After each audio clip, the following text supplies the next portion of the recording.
Good evening and welcome to tonight's Monday, December 18th, 2023 City Council meeting. I'd first ask Kelly, would you please call the roll? Certainly. Mayor McEachran. Here. Assistant Mayor Kelly. Here. Councilor Tabor. Here. Councilor Denton. Here. Councilor Moreau. Here. Councilor Bagley. Here. Councilor Lombardi. Here. Councilor Blaylock is absent this evening. Councilor Cook. Here. Thank you, Kelly. Before we stand for the Pledge of Allegiance, I would just like to call our attention to the loss of Danny Plummer. He came to Pease Air Force Base and never left, really.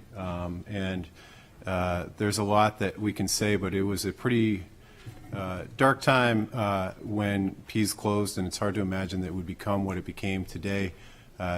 Danny, you will always be remembered here in Portsmouth. And Renee, we send our love to you and the entire family on behalf of a grateful city for all the work that you've done for the city.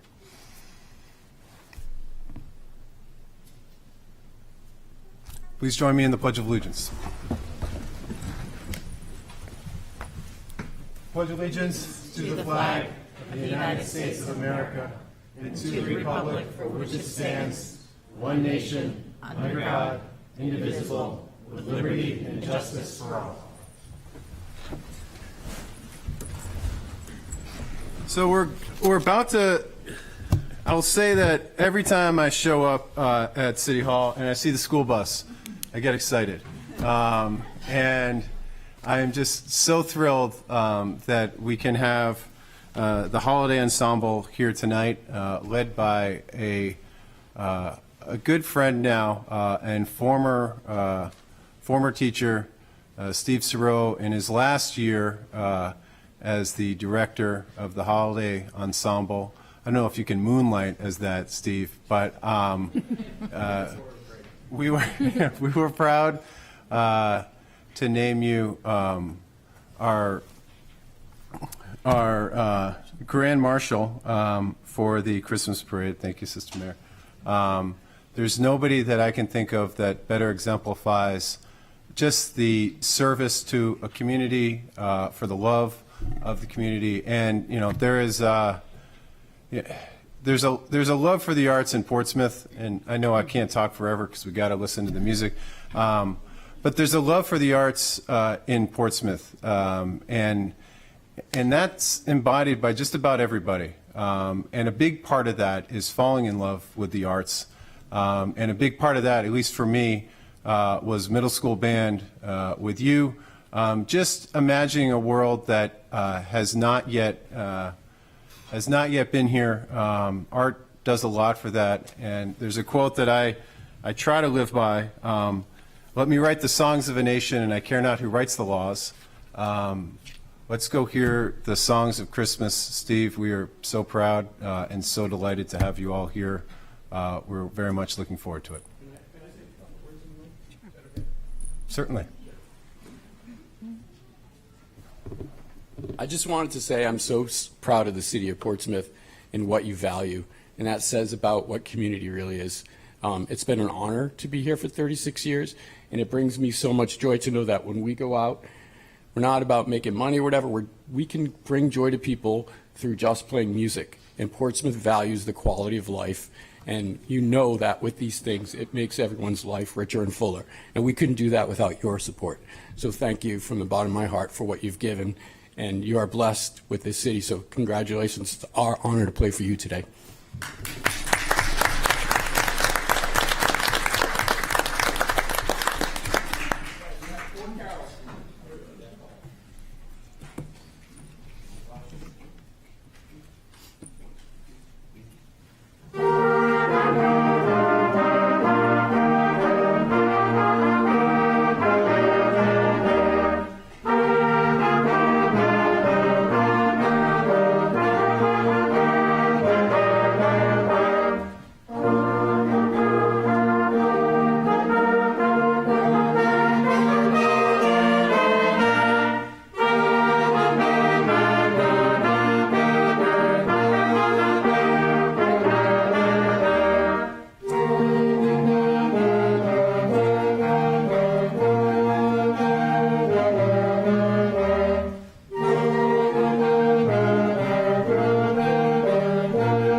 Take a 3-minute recess while we do that.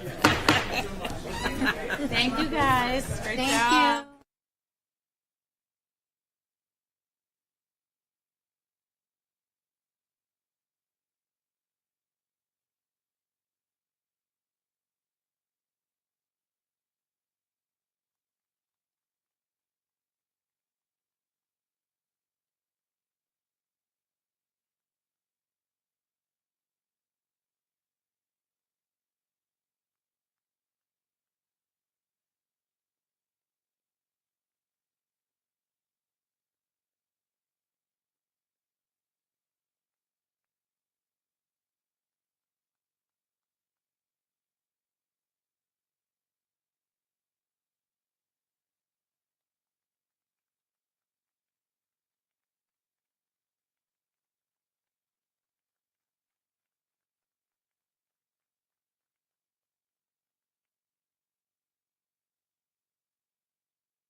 This is the first time in 2 years that the predicted time in recess was actually, I think, the predicted time in recess. So thank you again to Steve Sorello and the Holiday Ensemble Band. Next up, we have a proclamation, Jessica Law Awareness in Portsmouth. Whereas the tragic death of Jessica Smith in 1999 from ice blowing off a tractor trailer and then a box truck in front of her prompted the passage of legislation in New Hampshire in 2002 known as Jessica's Law that requires vehicle operators to clear ice and snow off the top of their vehicles before driving. And whereas drivers who violate the law face fines of $250 to $500 for a first offense and $500 to $1,000 for subsequent offenses. And whereas the law is based on the legal concept of negligence, which generally consists of actions, but can also consist of omissions when there is some duty to act. And whereas we see snow-covered cars almost daily, despite the law, and the police department reminds us that it impedes visibility for the safe operations of vehicles, putting other drivers and pedestrians at additional risk. And whereas local advocates remind us that the responsibility to comply with and spread awareness of the law lies with Portsmouth residents and surrounding communities, and that not taking the time to clear your car can cause irreparable damage to others' lives. Now, therefore, I, Dago McCachran, Mayor of the City of Portsmouth, on behalf of the members of the City Council and citizens of Portsmouth, do hereby join in proclaiming the next 30 days for Jessica's Law Awareness in Portsmouth and call upon our fellow citizens to take the extra minute to clear snow and ice from their cars for the protection of us all, given with my hand in the seal of the City of Portsmouth on this 18th day of December 2023. And I would like to present this to Mark Siracusa, who was a member of the PTS and suggested that we do this proclamation to remind us all of the importance of following this law in particular. Mark, if you could come up, I'd love to hand this to you.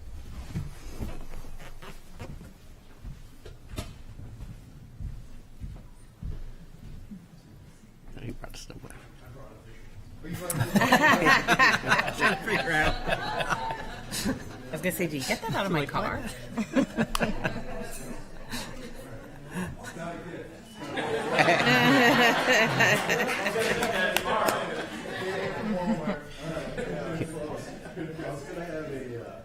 A door prize for the city councils, but there's some rule in There's there. a lot of rules. Yeah, there's a lot of rules. $19 at Walmart, Home Depot is a rule that you can purchase. It's our responsibility to state or police departments. The police will be educating the public when they pull you over, or your officials, but you probably get a ticket. But just take 5 minutes, take 10 minutes, especially out in the garage. But thank you very much for the work that the police are making this a process. Thanks, Mark.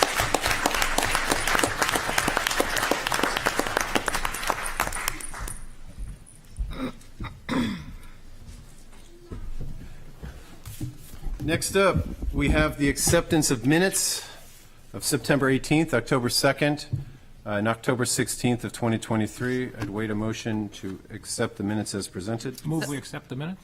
Second? I have a comment on one of the, let's see, which one is it? September 5th on page 13. It's just a typo. It says the mayor is, I'll get to it, I'm sorry. Very handsome man. Yeah, very handsome man. Mayor McCachran said the most important rule in the government is to be a citizen. That should be a role. Okay. Small change, but Yep. significant. Yep.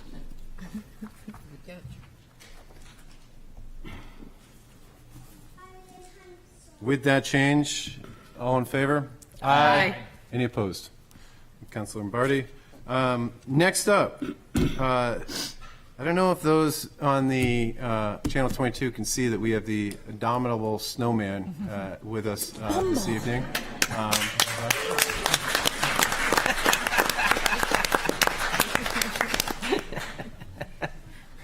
But we have the recognition of the efforts of the Portsmouth 400th LLC, and in particular, the managing director, Valerie Rochon.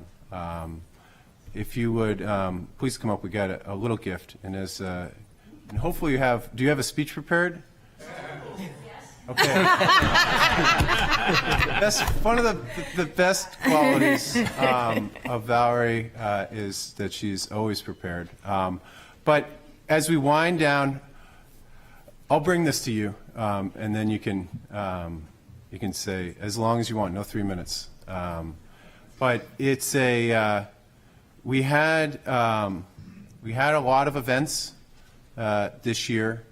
We had a fair bit of rain in some of those events, but we had more enthusiasm in this city because of what the 400th worked to achieve. And that was a celebration, not just of 400 years, and that's worth celebrating, but all of the people, the places, the spirit of Portsmouth.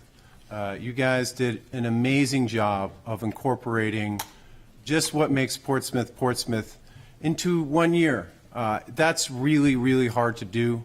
And it's, people, I think now, like, I guess being on the council, you show up at things, you're like, wow, okay, this looks pretty good.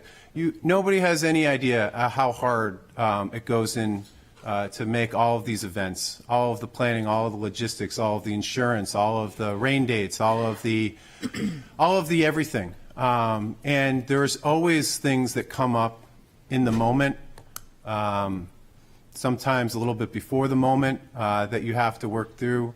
And Valerie, I couldn't imagine a better person to have led this effort when there was disagreements, and sometimes even I had slight disagreement on how things would go. You accepted that and then said, okay, and then with no loss of enthusiasm, convinced me why I was wrong in the most polite way possible.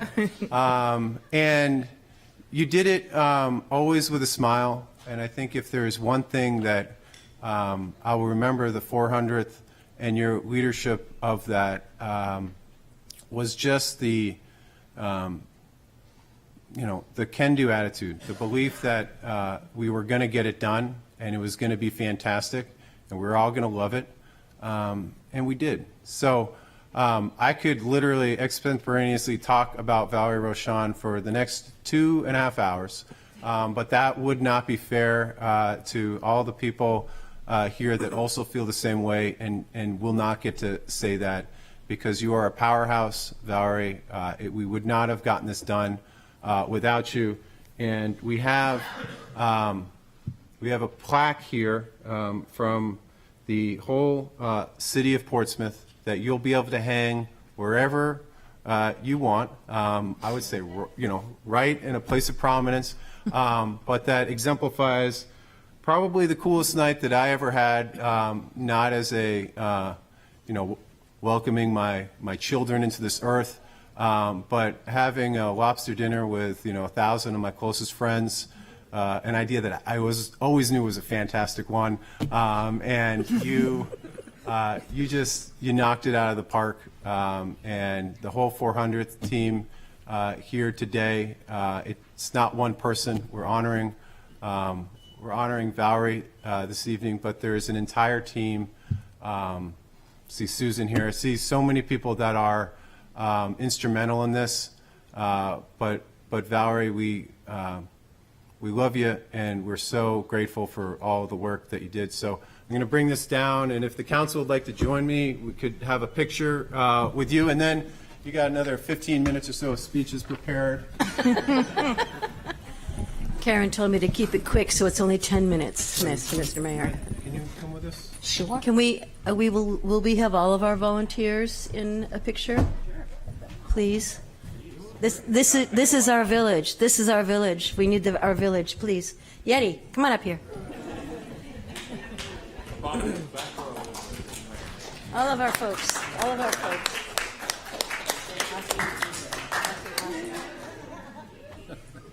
Yeah. Are you kidding me? That's from the city. Oh my God, thank you.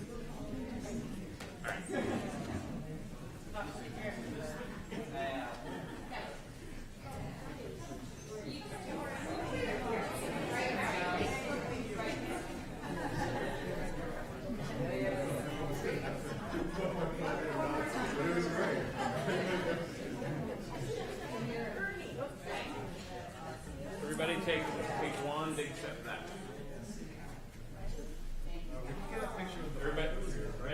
Everybody take a few steps that way. Whatever.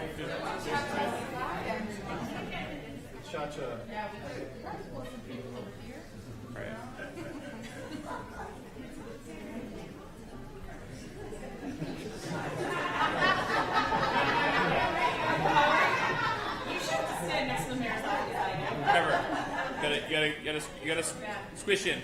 Pretend you like each other. Alright, ready? 1, 2, 3. I'm gonna take a few. 1, 2, 3.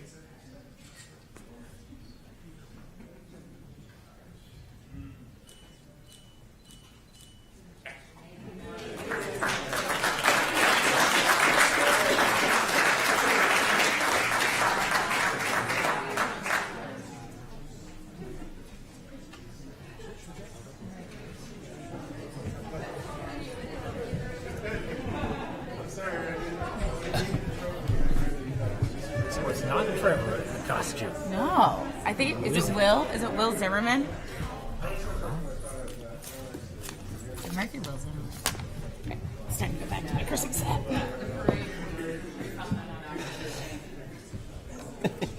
Karen. I'll be laughing at that all night. Isn't it? Oh,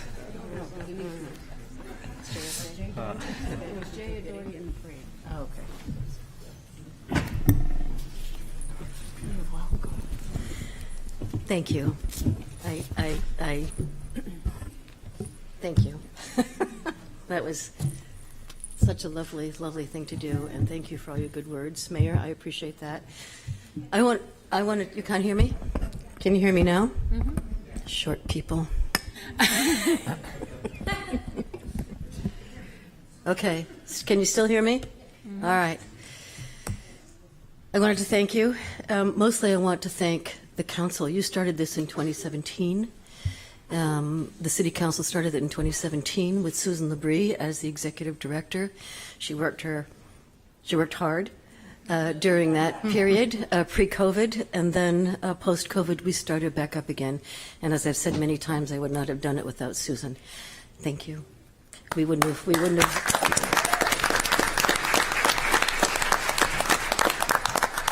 We've had an executive team who have been honestly, my angels on my shoulder. And that has been Karen Conard and Susan Labrie and Trevor Bartlett and Denise, our Minister of Fun. Who else? Who did I miss? No, that's it. 1, 2, 3, 4, 5. That's us. So our executive team.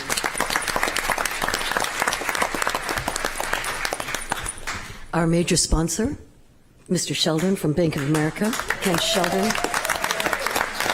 Again, we couldn't have done this without, but mostly we couldn't have done it without you and the city and the support that you gave. And Mr. Mayor, well, we've had a couple of discussions about where to have things and what we could do. If it were not for the city and the management team, the city council, whoop, can you hear me on that one? The DPW, every one of them should be knighted.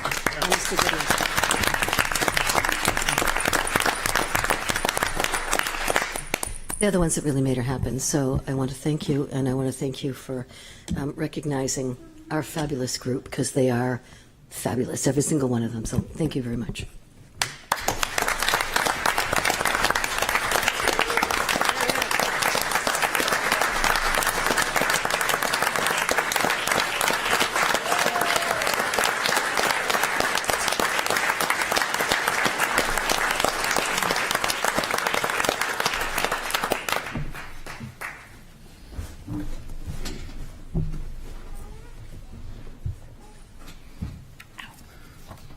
Now, even if you do want to stay for the entire meeting, you're more than welcome to to take this party off to somewhere downtown where I'm sure you'll toast to this.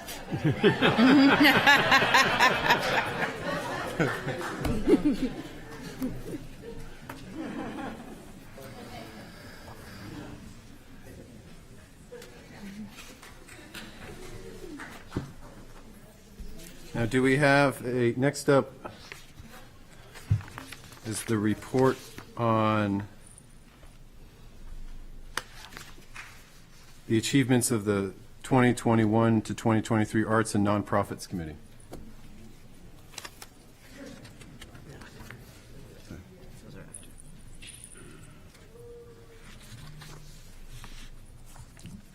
Barbara. Hi. So it's a little unfair to follow the abominable It is snowman, tough. This is a tough one. but I will try my best. Good evening, Mayor, City Council, City staff, fellow community members. I'm Barbara Massar, and while we typically interact through my day job as the Executive Director of Pro Portsmouth, this evening I'm here as the co-chair of the Portsmouth Arts and Nonprofit Committee. First of all, I want to say that my co-chair is not here this evening. Russ Grazier, the CEO of PMAC, is under the weather, but he's on the mend. And I know he wishes he could be with us, and he said he was going to be tuning in to Channel 22, so he is with us. I also want to take a minute and recognize some of the committee members that are here. Could you please stand up? Can we recognize them? Some of us have been together since the beginning of 2021, and the balance of the group here has been with us since earlier this year as the Cultural Planning Committee. So thanks, everybody, for coming out tonight. And here is our final report. The Mayor's Blue Ribbon Committee on the Arts and Nonprofits was assembled in January 2021 with a mission to identify and address the needs, concerns, and issues facing the Portsmouth-based nonprofit arts, cultural, and historic preservation organizations as related to the pandemic. In our 2021 year-end report, one of our 7 recommendations to the previous City Council was to extend our work for 2 years, sunsetting us at the close of 2023. That request was agreed upon not only by the outgoing council, but also by the current mayor and council. To that end, we're going to address our original recommendations that we set out to address in 2021 and give our final report, noting where we met our objectives, where we came up short, and where we see this work continuing with the formation of the new Arts and Cultural Commission. The 7 original recommendations this committee made to the city back in 2021 are, number 1, direct support for the Americans for the Arts, Arts and Economic Prosperity 6 study. This has been completed. The after results will be released to the community this week and presented in detail in January 2024 at several events to be held in Portsmouth. Number 2, the extension of the Blue Ribbon Committee for 24 months, the duration of this City Council's term, to work with city staff to develop budgets and oversee projects and to create a new cultural plan for the City of Portsmouth. This was completed. By extending our work, the committee will present the city with a new cultural plan and has already instituted a new ordinance that creates an Arts and Cultural Commission, giving us a platform in the city's government and a vehicle for implementing the new cultural plan. Number 3, marketing Portsmouth as an arts and culture destination to aid in the economic recovery of our arts organizations as they emerged from the pandemic. The pilot was completed. In 2022, in partnership with the Chamber Collaborative of Greater Portsmouth, the program was discontinued, however, after the pilot due to a lack of funding. We hope to return to that program with the new commission. The remaining 2021 recommendations are incomplete, primarily due to a lack of funding, and they are: number 4, collaborative community projects led by Portsmouth arts and culture nonprofits to jumpstart the local economy in 2022 and beyond. This remains incomplete. But while no formal events were held, new open communication and collaboration has taken place between the organizations involved in the committees. Number 5, direct support to independent local artists through artist relief grants. We did not make progress on this recommendation, again, primarily due to a lack of funding. Number 6, identify ways to address affordable housing concerns for the creative economy workers. Unfortunately, no progress was made on this recommendation. And finally, number 7, allocation of 4% of the city's AFTA funding to support the above projects. Our request for ARPA funding was not approved by the city, limiting our ability to achieve the aforementioned goals. Americans for the Arts. The AFTA Arts and Economic Prosperity 6 report provides compelling evidence that the nonprofit arts and culture sector is a significant industry in Greater Portsmouth, one that generated $70.2 million in total economic activity during 2022. $70.2 million into the local economy.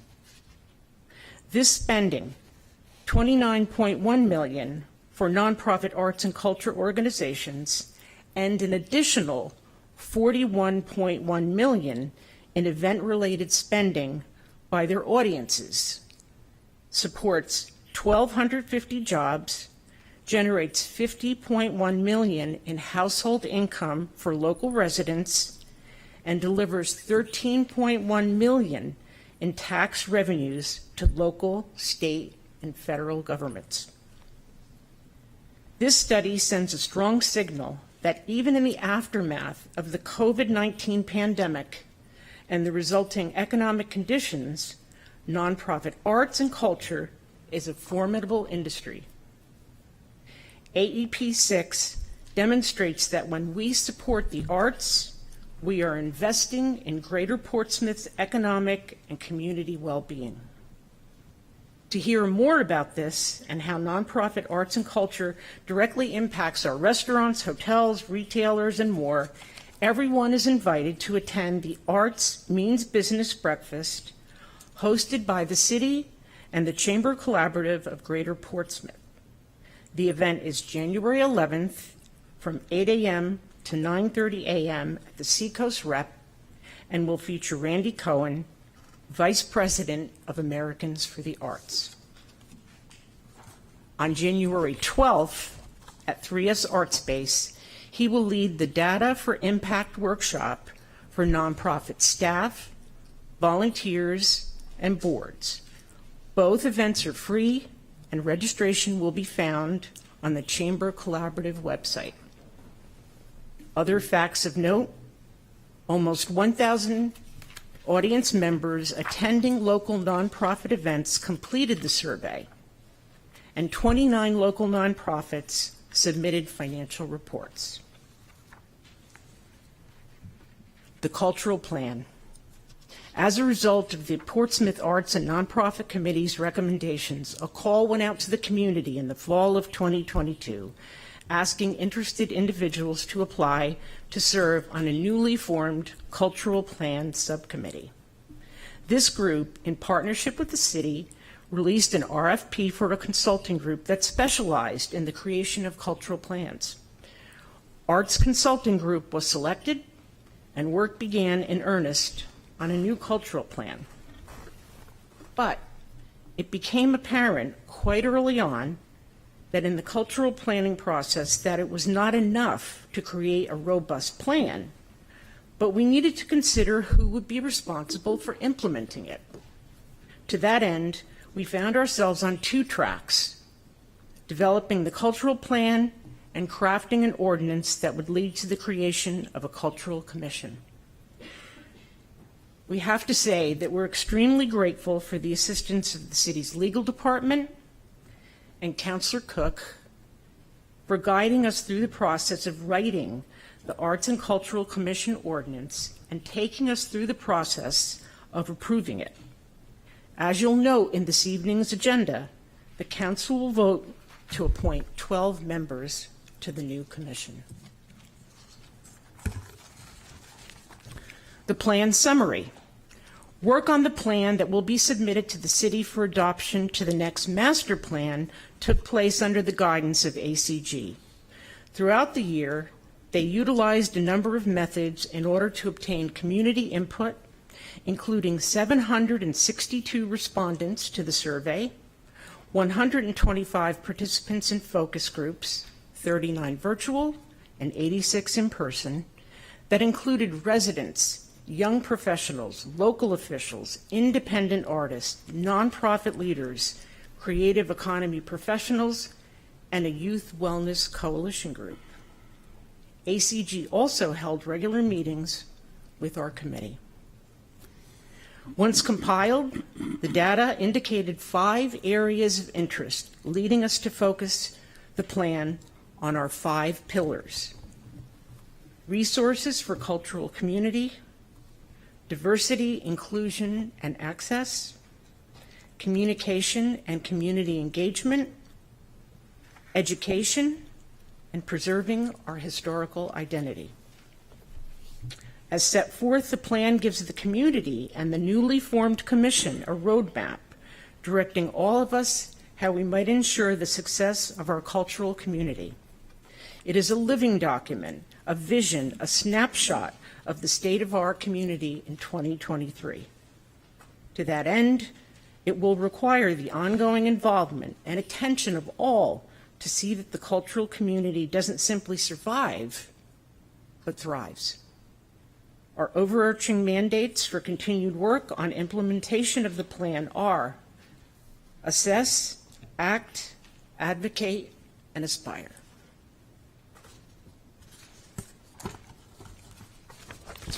And in closing, throughout our tenure, we often noted that the organizations and businesses would be looking at a 4 to 5 year time frame for recovering from the pandemic. Today, we see that is definitely the case, as no one has completely returned to the fiscal health they experienced prior to 2020. Our message to the Council in 2021 from local arts, cultural, and historic preservation organizations was clear and to date unchanged. The road to recovery from the pandemic will be long and challenging. Like other communities, we risk a significant amount of loss, including the loss of cultural institutions that are central to the fabric of our identity as a community. Our artistic community and creative economy workers were very clear. It has become increasingly difficult to remain in Portsmouth and contribute to the cultural scene that has made our Seacoast home one of the best places in our state and nation to live, work, and play. They've been hit hardest of all by the economic fallout of this crisis. As was evidenced in our cultural planning focus groups, our audiences, while at first slow to return, have demonstrated their support for our cultural institutions through donations and by engaging in new ways to participate in programs, whether virtual or modified through COVID protocols. Our audiences do not want to see our cultural landscape fade away. The future and next steps. The creation of the Arts and Cultural Commission means that the cultural community has a seat in city government, giving it a more visible role and a mandate to implement the new cultural plan. The committee thanks the City Council, city staff, and all of those who served on both the Arts and Nonprofits Committee and the Cultural Plan Subcommittee, as well as the community for their support. I also do need to point out at this point that somebody who's been just integral to everything we've done is Sean Clancy, and I'd like us to recognize Sean.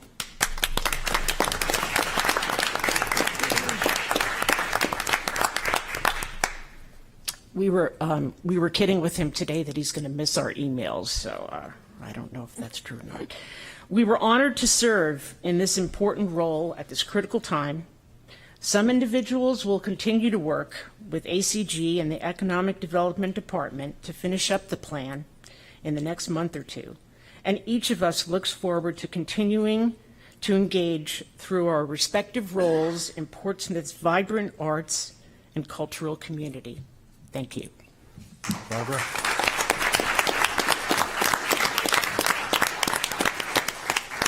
Just want to make one last point. I looked up the last ARPA study, Americans for the Arts study, and while it's not apples to apples, it was $58 million the last time we did it, and you might recall the number this year was 70. So the arts definitely pays off in terms of your investment. Thank you. Thank you very much, Barbara.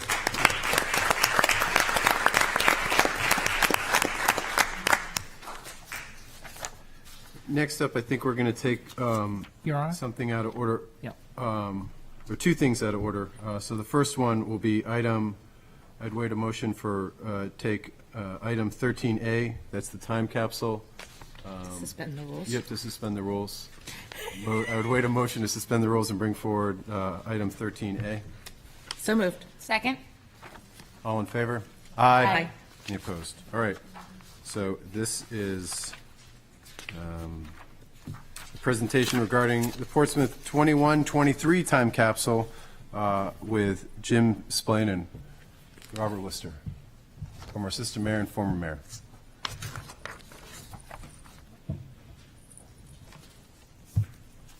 So Bob Lister and I are here tonight to introduce to you the Portsmouth 21-23 time capsule, a time capsule that will be, if all things go well, reopened in 100 years for the citizens of 21-23 to hear messages that have been passed on to them by the residents of today. We invite people to submit 2 pages in an envelope that will be into the time capsule. We'll be sealing it or putting it away at about 12 o'clock noon on December 31st in Market Square, maybe in front of the Christmas tree. And if all goes well, the people 100 years from now will learn about what the Portsmouth of 21-23 was like, 2023 was like from our viewpoint. This is probably the closest we're ever going to come to time travel. And it's an opportunity to show our footprints in the sand that we had been here 100 years before them. Leading up to tonight, we had asked a public question that I'd like to ask, and if any of the city councilors get the answer, we've had quite a few answers so far, but not the right one. But if any of you get the right answer, you will be able to put the first message into the time capsule, and you will get 5 quarters representing the 500th anniversary, which we'll have in 100 years.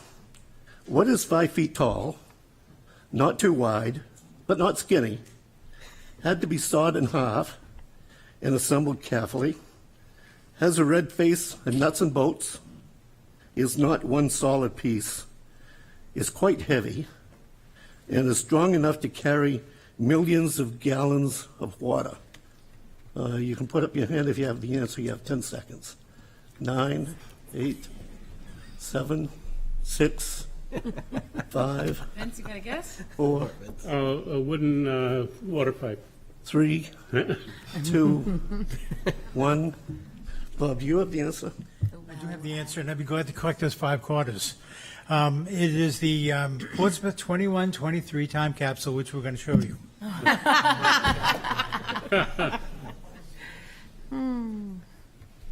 You get close.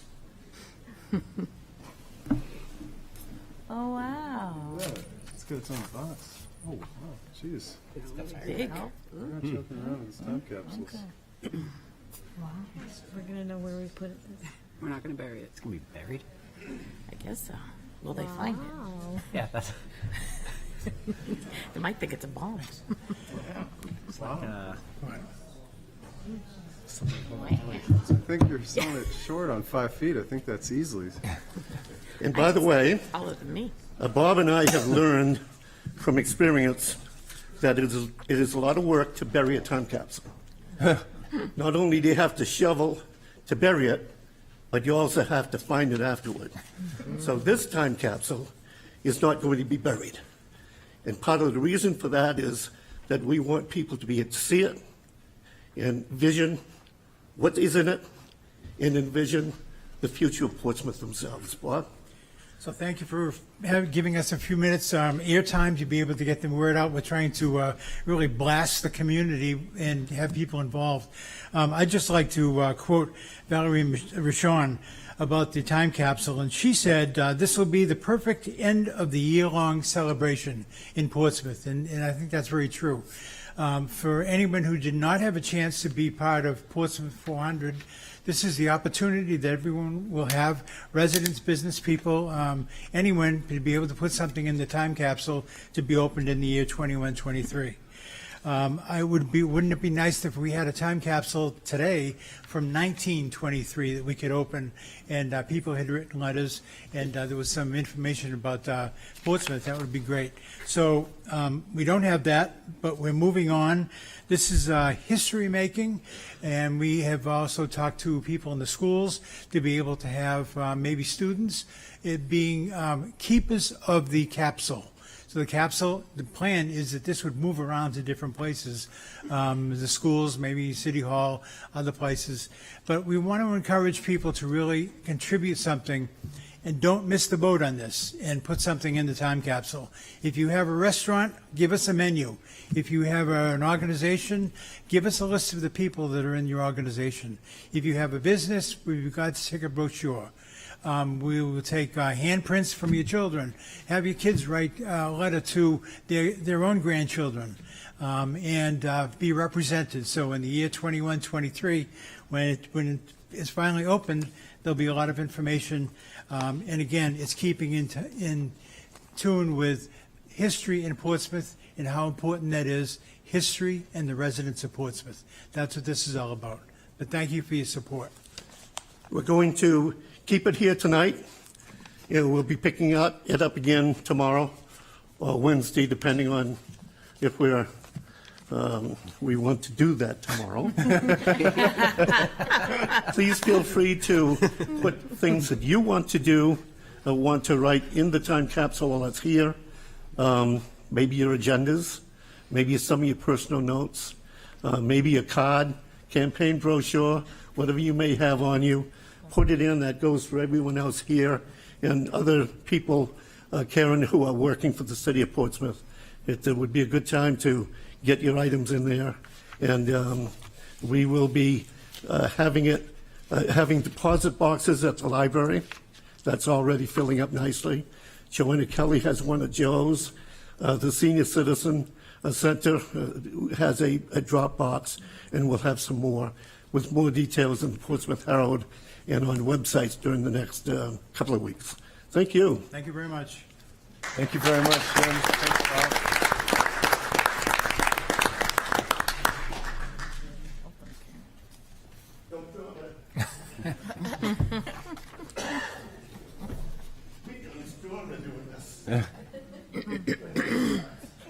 Yeah, truck to carry that around.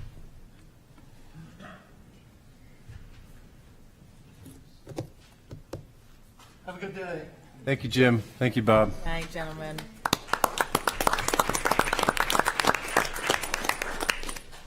Your Honor, thanks. I'd like to propose a motion to suspend the rules and bring forward 14, number 3, Holiday Lights Contest winners.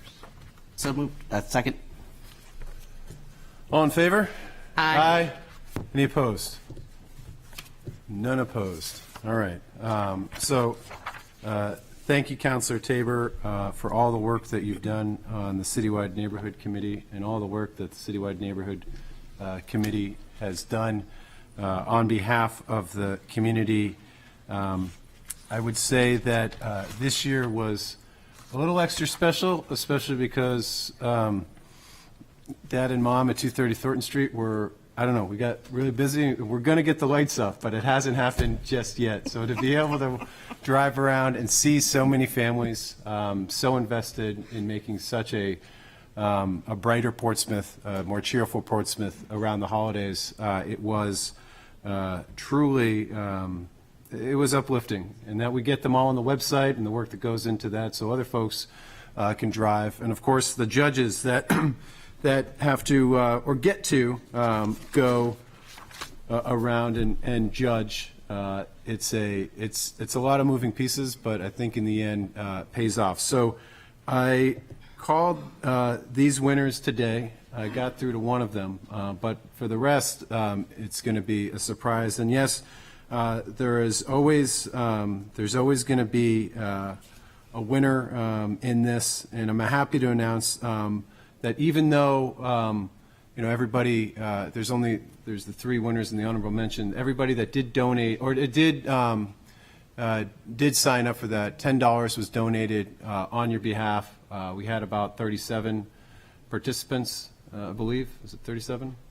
Well, Gather rounded that up, or the anonymous donor that donated $10 per entry, round that up to $500. So $500 is going to Gather on behalf of the holiday lights. So thank you, anonymous donor.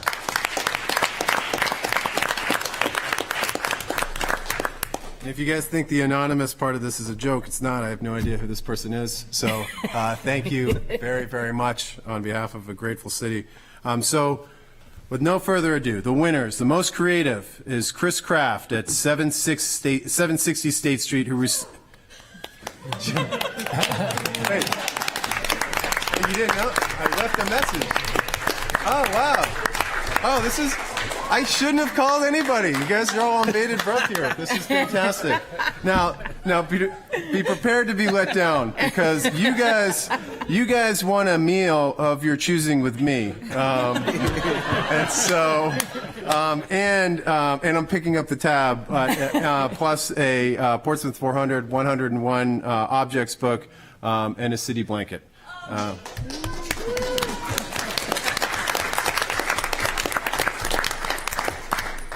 Next up, in the category of most traditional, Molly Wilson. Is Molly here? No, Molly is not here. At 1360 South Street, we receive a fire department tour and ride-along. Seems like a little bit more exciting than Lunch with Me. Plus, again, the Portsmouth, New Hampshire 400th, 101 objects, and the Portsmouth City Blanket.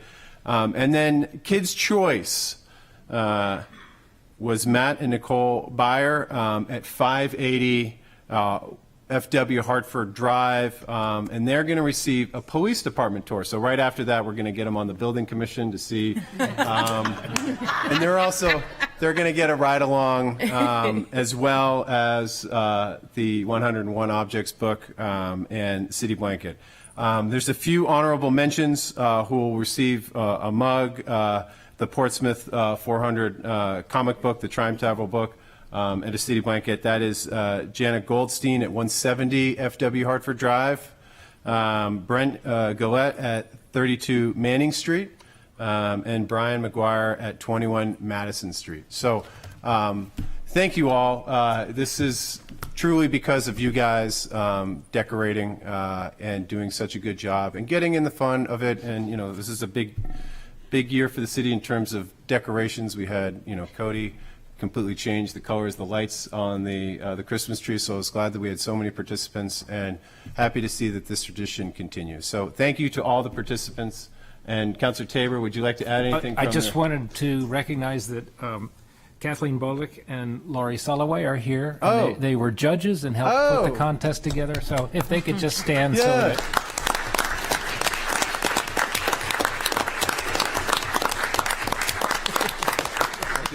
Fantastic. They would be tough judges, I would say. Good experienced judges.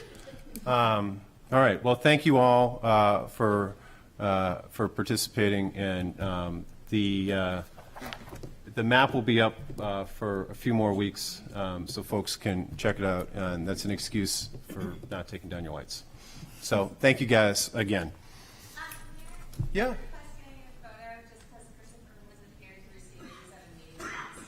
Oh, so we're going to have like an actual presentation of this in January. Yeah, so like it will be like an official, yeah, because I tried to let everybody know, but He's going to be he's been working for 5 years.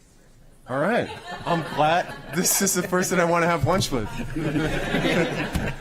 But yeah, so it's January 16th. We're going to bring everybody back in and celebrate with pictures and prizes and all that. So hopefully he won't be at work. Thank you, guys. All right. Next up, we are at public comment. All right. Sometimes public comment feels like we start the meeting with it. Sometimes there's some things like holiday ensemble. So first up, we have Gary Lowe on the Historic District Commission Solar Systems. Mr. Mayor, councilors, thank you for having me. I'd like to make a comment on item 15A1, which is next under the holiday lights. The review of the solar energy panels is not the purview of the Historic District Commission's powers and duties. I live at 105 South Street, just down the hill here, right across from the end of South School Street, across from the Children's Park. And in April, I worked with Dave and the rest of the HDC to get a sunrun panel mounted on my roof. And they didn't like the appearance of it from the street, so we moved some of the panels back into another roof section and some to the actual north side of the roof. And panels these days are so efficient that the Sunrun Corporation told me that I'd get 40% out of them anyway, and so we went ahead with that. And it was approved 4-3. Recently, in the last meeting last month, Ann Moody over at 180 Newcastle was rejected for having the same company's panels put on her roof, but unlike mine, which are totally visible from South Street, whether you're on foot or in a car, big black panels on a gray roof, and Sunrun even said, we will come and paint that roof black if that matches better and HDC likes it better. They were ready to do that just to make the solar system plausible and real. She was rejected, and hers are invisible from the street in front of her house. And I'm here to say I'm confused. This is two ends of a spectrum. It's a dichotomy. And the decision process seems to be flawed. And I think that's why Councilors Denton and Blaylock are presenting this to you, because it might be wiser, and I've been here for 40 years, and I've put shed dormers on my house. I've worked with the HDC and the building department back to when Steve Matatax was the building inspector. And I've always walked into their offices with plans, and they've opened their engineering books, helped me like they were working for me, really did a great job, did all the stress analysis, then came over during the process and afterwards to make sure that everything was to code. So to add on to this, I would say it'd be great to find a way to point it at the building inspectors, electrical, mechanical, so that the installation of these solar collectors is done to code, of course. The fire department's involved, so they have access to the roofs, et cetera, and flesh this out, unpack it, as they say, so that the procedure is defined, which it doesn't seem to be right now. We've changed the name of our planning department to include sustainability, and that's what solar collectors are going to do. Mine is approved. I'm not here for myself. I'm here for the kids in the middle school and the high school who are going to be voting soon. And they're concerned that they're going to have salt water on their tennis courts because of climate change. So thank you for listening. I'd like you to really seriously consider this. Thanks, Gary. Appreciate it. Next up is Dan Brown, also on the Historic District Commission Solar Systems. Mayor McEachern, Assistant Mayor, Councilors, good evening. I'm Dan Brown. I live at 32 Pickering, so in the Historic District. I've been in town for 46 years, so I've seen lots of changes, good and bad. I've raised my kids here. I worked in town for 40 years. I retired about 6 years ago. And for good or bad, I've been a proud member of the HDC for just the last 2 or 3 years. While I don't speak for the HDC, I speak for myself. I'm surely in favor of the technologies that decrease the global warming. However, the area that you're proposing to dictate solar panels in the historic region without review probably represents less than 5% of the area of Portsmouth. So those changes are really going to be minor, and there's a lot more we could do to help decrease global warming and prevent the seas from coming in my neighborhood, Prescott Park, Strawberry Bank. Although we rejected 2 applications last month, we have approved 4 applications in the HDC in the last 6 months. It's hard. This is new technology. I'd love to see a better way and better rules, and we're slowly working on that. The solar panel technology is somewhat new and rapidly changing. I have neighbors who have had panels on their house in the HDC on their back roof that have already replaced those. They've had them for 10 years, and they've already had to replace them once for new technology. They're up there on that roof at least once or twice a year, fixing them, cleaning them. So the technology is changing. They are completely off the grid. They get a free electric bill, but I'm not sure what I get that helps my kids and my future from global warming. Some of the counselors that are proposing this are also the counselors that voted for the Portsmouth Collective or Seacoast Energy Collective.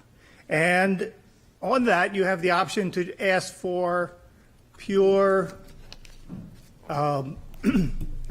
solar new technology for your electricity. And that would probably add 100 times more value to protecting our climate than these few roofs in HDC. So I applaud you for that thing. The technology is rapidly changing. There are now solar tiles that look exactly like roof tiles that are wired for solar collection. They are expensive, probably 4 times more than the current panels. They weigh 4 more times, but those prices will be going down quickly. Finally, envision what the historic district would look like with all black shiny panels. Would that Strawberry Bank candlelight tour be as meaningful with the luminaries reflecting off the black shiny roofs? Would the Washington Monument look good with panels down the southern side? Great sun down there. Would Jamestown or Sturbridge look good with shiny panels? The HDC not only enhances the values of our homes in that area, but it adds to the value of the whole city with tourism, history, and national recognition. Would we have so many visitors and restaurants if we were known as the city of black shiny roofs? Thank you. Thank you, Commissioner Brown. Next up is Francis Cormier on Yes, Virginia, There Is the Santa Claus. Francis Cormier, Melbourne Street. Well, since we're doing riddles tonight, there's a big riddle here. Way down at the end of the hall, that used to be a maternity ward. And there's 2 mats, and underneath one of the mats, cut in stone under the mat, is a silhouette of a stork carrying a baby. And the baby is in a hammock made out of cloth. Now, isn't this a fairy tale like Santa Claus? But think again. Storks are not like ducks, geese, or chickens, which are precocial. Instead, baby storks are like human babies. They are completely helpless when they're born. Scientists call this altriciality. But since storks are birds, they can't produce milk. So how do storks feed their helpless young? In the language of some of the Native American tribes, they say that storks secrete amasse. That is, storks regurgitate partially digested food, which is secreted out of the mouths of their parents into the mouths of the baby storks. Now, notice the similarity with us humans. As humans, once we are weaned, we leave behind the biological world of mammals, and we cross over into the spiritual realm of the stork. In other words, we feed our young by what comes out of our mouths. But unlike mammals, where milk is unique to the female, the daddy stork has the same ability as the mother to regurgitate what is inside of him. Hence, we are products of teaching, which is what comes out of our mouth. And the things of this world, whether good or bad, originate as speech. In closing, let me say this. Yes, Virginia, there is a Santa Claus, but he's not the funny-looking guy in the red suit. The gift of giving is a spiritual gift listed in the Bible. And yes, Virginia, storks do deliver babies. And like us humans, they are the product. And like us humans, they are the product of what comes out of the mouth. So teach your children well. And Merry Christmas, everybody. Merry Christmas, Francis. Next up, Ann Moody on the HDC solar system.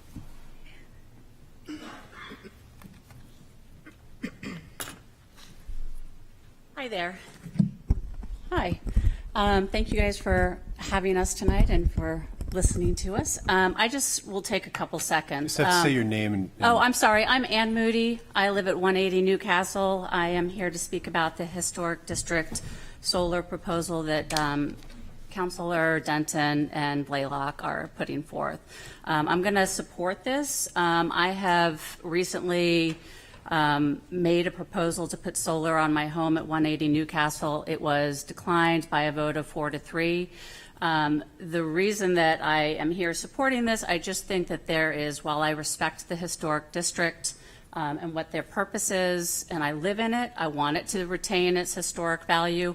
I also am a firm believer of being able to progress forward and do the things that I feel like are good and responsible for the environment and the community as a whole. As a result of the Historic District Commission's decision, I haven't been able to put solar panels on my home. It was largely, it appeared to me, an aesthetic decision, and it was very subjective. The panels, as was stated earlier, are on the back side of my home, not visible to the front side of the historic district. Would have been low impact. None of my neighbors who I had already spoken with had a conflict with this.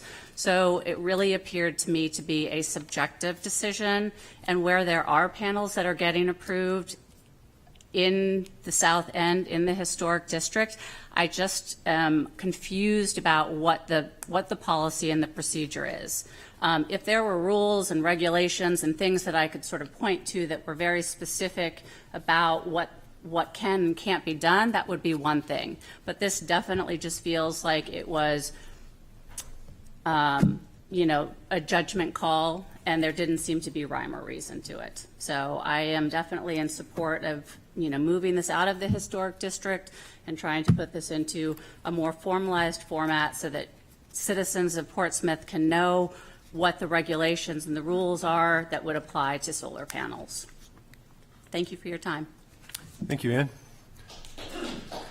Next up, Maria Solari on Jones Ave scrap metal issue.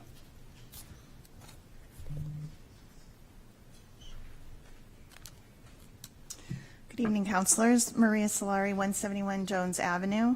I'm here to comment briefly on the increased activity at the scrap metal yard on Jones Avenue. There's been a recent article in the paper about that. I know you're aware of it. There's certainly been an increase in traffic to and from the yard in the last few years, and while I cannot speak directly to the issues our neighbors have experienced, I support them in their efforts to resolve the issue. I am concerned, however, about a quote from Deputy Attorney McCourt in a recent newspaper article in which he said the zoning ordinance makes an exception for city projects. I don't know if that's true. I'm trying to find out if that's true. But if it is, I would like to understand why that's the case. It doesn't seem right to me that there should be an exception to zoning ordinances just because the project is a city project, and that exception could negatively impact neighborhoods and residents. If that is the case, I hope you will review and reconsider that policy. Thank you. Thank you, Maria.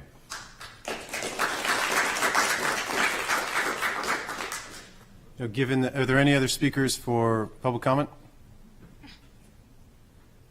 Okay, so there are. I had the feeling. Okay, if you would just come up and say your name and 3 minutes and your whatever you'd like to speak about. Sure. It's the Jones Ave scrap yard as well. Hello, council members. Just name, please. Donald Stickney. Lifelong Portsmouth resident and Jones Ave resident since 2008. It's unfortunate we're discussing this today. If the scrapyard was operated in a historically consistent manner, we wouldn't be. For years, the facility was operated with care and respect as a non-conforming use in our neighborhood. The previous landowner lived across the street and vigilantly minimized the impact. In 2014, a decision was made to pave the site, including half an acre of wetland buffer. Meeting notes show no discussion around the paving impact to noise from the facility, amiss with the current volume of unnatural noise. Site runoff and soil separator outfall going directly into the wetlands was discussed as the facility is an environmentally sensitive area. Zoning Ordinance 10.331, a lawful nonconforming use may continue but may not be extended, enlarged, or changed except in conformity with this ordinance. In 2017, the land and business were sold to Mr. McDonald, a charismatic, likable Seacoast resident and contractor for the city of Portsmouth. The use changes were immediately felt. Construction and snow removal activities were now occurring day and night. After years of additional uses, increased intensity, substantial heavy traffic, being woken up all hours of the night, things becoming unbearable. In early 2019, a rock crusher was run for weeks, creating noise levels equivalent to a fighter jet during takeoff, severely impacting quality of life. After this tipping point, we're no longer willing to ignore the extension, enlargement, and addition of non-conforming uses with no due process. Requests to the owner and staff yielded no change, so process was followed to report credible zoning issues to the city. Since 2019, video documentation has been provided to zoning, planning, legal, and recently to city council members documenting the issue. City staff responses have been dismissive. Residents have been left to feel we shouldn't trust what we see, hear, or experience. Impact has gotten worse. Here are the issues. State-level licensing violations, oil spills, fire, processing construction waste through our neighborhood, loudly destroying vehicles, loud equipment run prior to 7 a.m. and after 7 p.m., loud vehicles leaving prior to 7 a.m., snow removal, vacuum truck, and dump truck operations not related to scrap metal, dropping and slamming dumpsters and metal, shaking our homes with unnatural noise, excavation and filling in the wetland buffer zone. Excavated materials from the current city project are being stored in the wetland buffer, extending the lot use. Dust storms, acrid smog from burning used oil, storage of junk vehicles, debris falling off Jones Ave, a junk car turned into a sign in the middle of a field, storing a dilapidated construction trailer in plain sight for 2 years, dramatically increasing unsafe conditions for Jones Ave families, a 300% increase in the volume of scrap coming through our neighborhood. In closing, use has been extended, enlarged, and changed. A request to meet directly with the owner was declined. After following enforcement process for years and no action from the city to reasonably limit impact, residents were left with no choice, and 20 people submitted a petition for the city to revoke the grandfathered non-conforming use. The city has failed to limit, fine, or take enforcement action. They have only directly supported the increased nuisance. I ask you to take action and preserve Jones Ave. Thank you. Thank you, Donald. I said thank you, Donald. Thank you. Is there anybody else that would like to speak?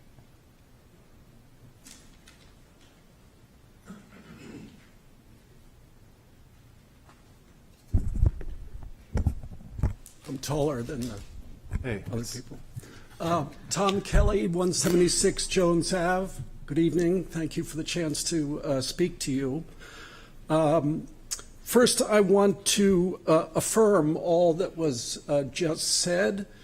and all that has been communicated through countless phone calls, letters, emails, and the petition regarding the many inappropriate activities taking place at this scrapyard on Jones Ave, Mac Metals. They're incompatible with the health and well-being of the community surrounding it, and they're incompatible with good governance. I want to share just a very brief letter that I emailed to city staff last May about this issue. I write as a resident and property owner at 176 Jones Ave to request that you intervene to address an intolerable and worsening situation impacting this street and neighborhood. I am referring here to the impact of the non-conforming activities at Mac's Scrapyard and construction operation. Over the past 2 weeks, the amount of massive dump truck and other traffic has made an already intolerable situation worse. Since 2017, the amount of noise and air pollution, along with traffic, has put an unacceptable burden on this street and this neighborhood. As abutters, we were given no due process for the additional non-conforming uses that began in 2017, and now the quality of life on Jones Ave has been materially diminished, and property values will eventually, if they already haven't, follow. The noise is often horrific. It sounds like a mechanized armored division of tanks scraping metal across the paved surface all throughout the day, and we have to flee inside to get away from this noise. And even with the windows closed, there are times when we cannot conduct Zoom meetings, for example, because the noise is just too great. So it's completely unacceptable, and it has gotten worse. So I sent this in May to Stephanie Casella, Peter Britz, Jason Page, and Kim McNamara, and it was never acknowledged in any way, let alone answered. So the scrapyard should never have been grandfathered into the property when it was sold in 2017 without any consultation with the abutters and the neighborhood. Any operation like the current one really belongs adjacent to the city's recycling center on Beverly Hill Road, not in a residential neighborhood. So I thank you for listening. Thank you very much.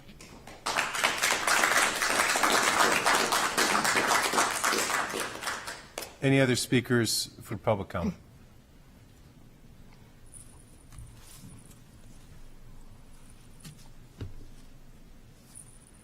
Good evening.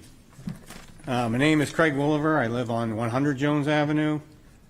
I'm here to talk about the significant increase in truck and vehicle traffic on Jones Ave. My concerns include increased noise level, environmental damage, and pedestrian safety. Since 2017, there's been significant increase in construction vehicles on Jones Ave. Dump trucks carrying soil, rocks, cement, asphalt, and other debris.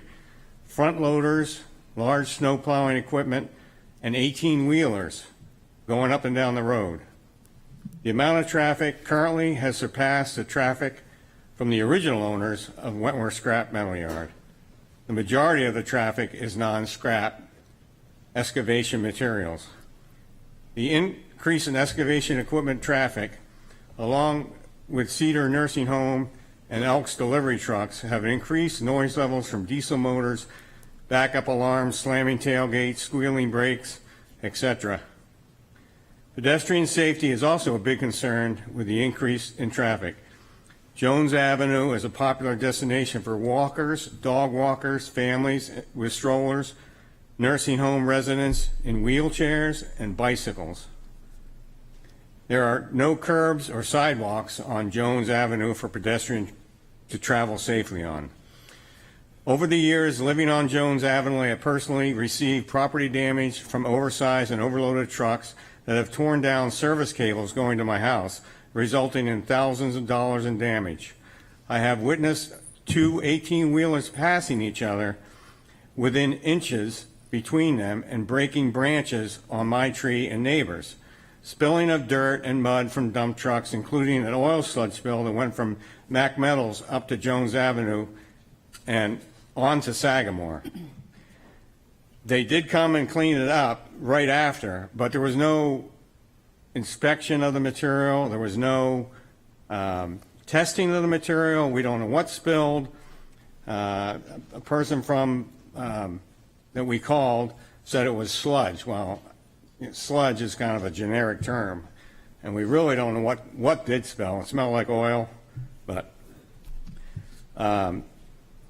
and since 2017, the noise coming from the scrap metal yard has increased. The clanking of Caterpillar tracks, machine noise, crashing and banging, and metal being dropped, and the occasional thumping that actually I can feel it on 100 Jones Avenue.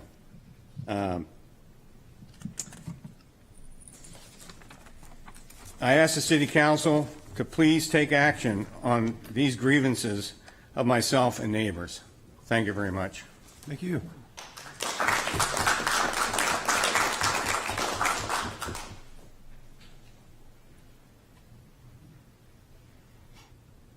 Good evening. I'm Reagan Rudig. I live at 70 Highland Street, and I serve on the Historic District Commission. I'm speaking to the solar panel issue, and I'm not representing the Historic District as a whole. I'm representing myself. This is my 11th year serving on the Historic District Commission, and it is an honor to be able to serve, and I take it really seriously. The solar panel, the applications that we've seen certainly have increased in the last few years, and I think it's a great thing. I think that I appreciate and support all of the sustainability efforts that everyone is making. We do have guidelines. Several years ago, we adopted guidelines for all applications, all aspects of applications in the Historic District. And I think, unfortunately, most of the public doesn't know that these guidelines exist. But it was meant to be a fluid document so that as things changed, as technology progressed, we could update those guidelines and that we could use those to change and understand what we can do to still help protect and preserve the integrity of the Historic District while still adopting and understanding new forms of technology, materials, things like that. I think that taking a whole chunk of regulation away from the Historic District is a very drastic measure, especially since nobody has come to the Historic District to talk about it, other than applicants. I would love to have a conversation, and so I'm inviting all of you to consider having a conversation with the Sustainability Committee, with the Planning Department, to see if we can figure out a way to improve our guidelines so that applicants can understand how to better approach their applications for solar panels while still protecting the integrity, the look, the materials, the feel, the setting of the entire Historic District, and at the same time being able to use these modern technologies to improve sustainability. Thank you. Thank you, Commissioner Rudig.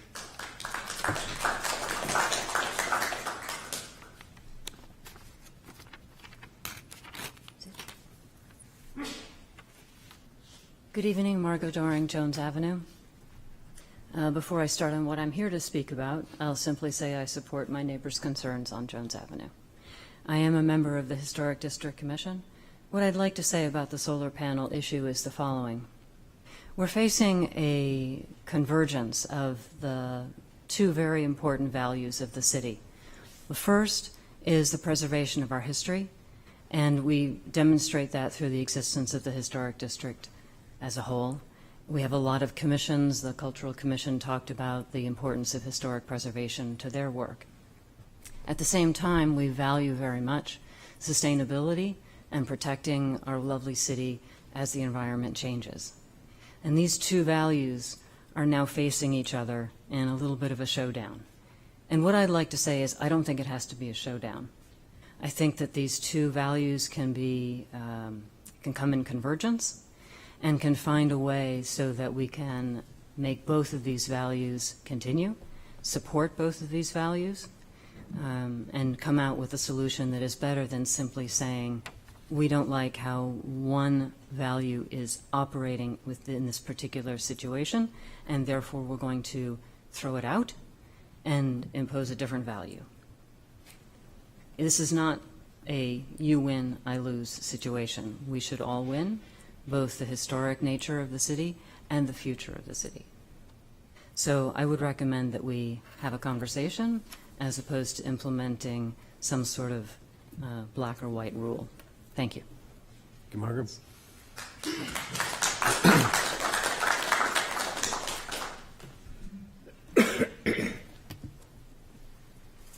Good evening, councilors, mayor. My name is David Adams. I live in 210 Gate Street, bought my house. It's an old house, before there was a Historic District Commission.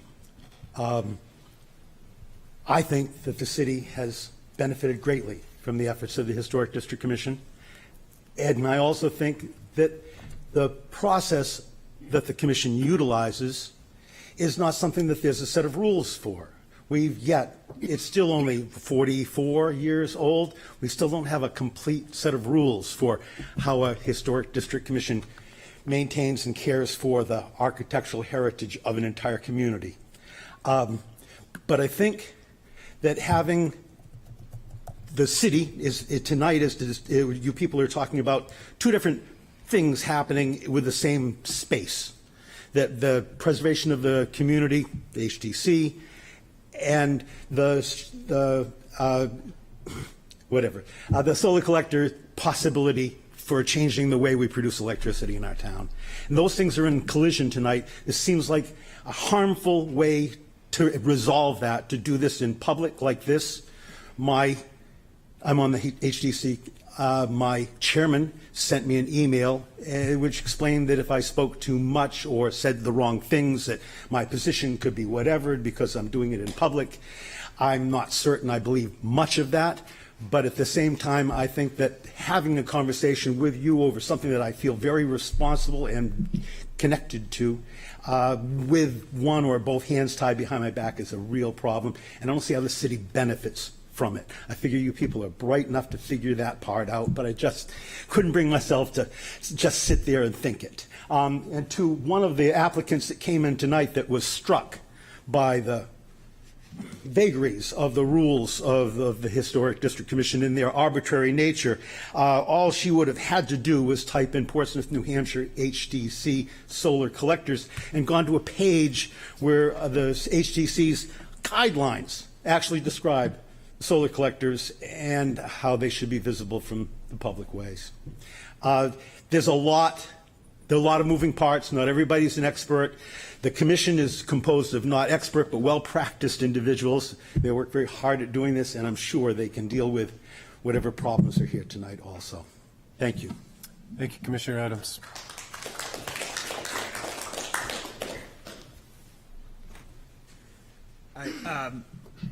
Michael McGovern, 108 Jones Avenue. I'm calling, I'm here today, like many of my neighbors, to discuss the issue with the Mack scrapyards. I want to make it clear, I moved from Lower Street in Portsmouth to Jones Ave in March. My perspective from just living there for the past several months is that the operation is dangerous and a detriment to our neighborhood. The volume and excessive nature of the activity, particularly over the summer, was definitely dangerous for the kids and families that live on our neighborhood. I really would love to get feedback and hear from you around the decision made to allow it to operate as a laydown site because it was for a city project. I understand that that's policy or how those decisions can get made. But that decision, because it was deemed to be in the interest of the city, was done at the detriment of our neighborhood. Just a few anecdotes around some of the complaints and discussions that we've engaged the city on. someone mentioned earlier the spilling of oil or sludge or whatever it may have been. I was the one that called, and someone was sent down to look at it.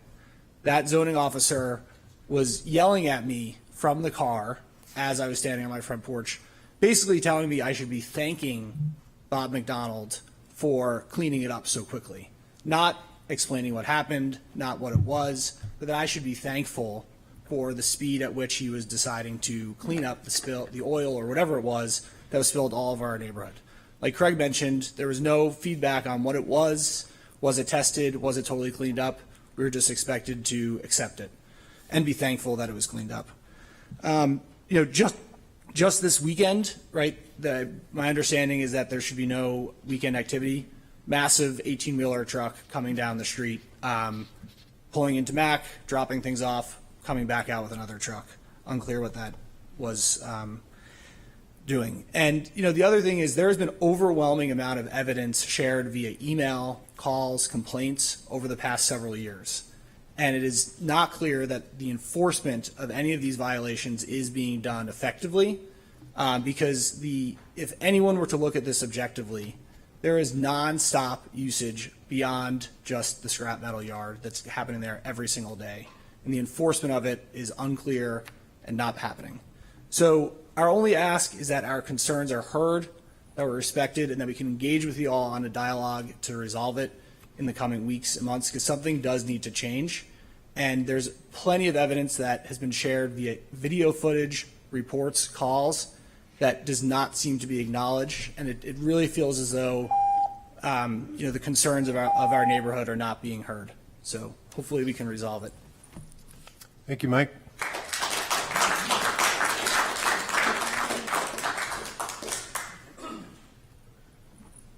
Hi, everyone. Josh Scher, 12 Lens Avenue. Good evening. Thanks for giving us an opportunity to speak with you. I want to reiterate the exact same things you've been hearing. I live maybe 15 houses down from Donald, and I cannot explain to you how loud this noise is from all the trucks coming. It's completely unsafe for kids to be on bikes. It's shockingly, shockingly loud. Like you put your baby down to sleep, and they startle awake when a dumpster gets dropped. 15, 20, 30 houses away. It's unbelievable. So I want to just reiterate everything that's already been said, and then to let you know, like on a personal level, how it's so unsafe. When we drive down Jones Avenue to take a left, it's completely unsafe. I feel like every single time I'm about to get into a head-on collision, there's always trucks pulling in, massive, massive dump trucks. I don't even let my kids off our street now. If they go onto Jones Ave, it's like I chase them back. It's so bad. So I just want to emphasize and underline how obscenely loud it is and how unsafe it is. So I hope you can all take a moment to put yourself in our shoes here. It's a great little community, and all of a sudden it's just I don't know. It's unbelievable. I don't even have words for it. So thank you. Thank you, Josh.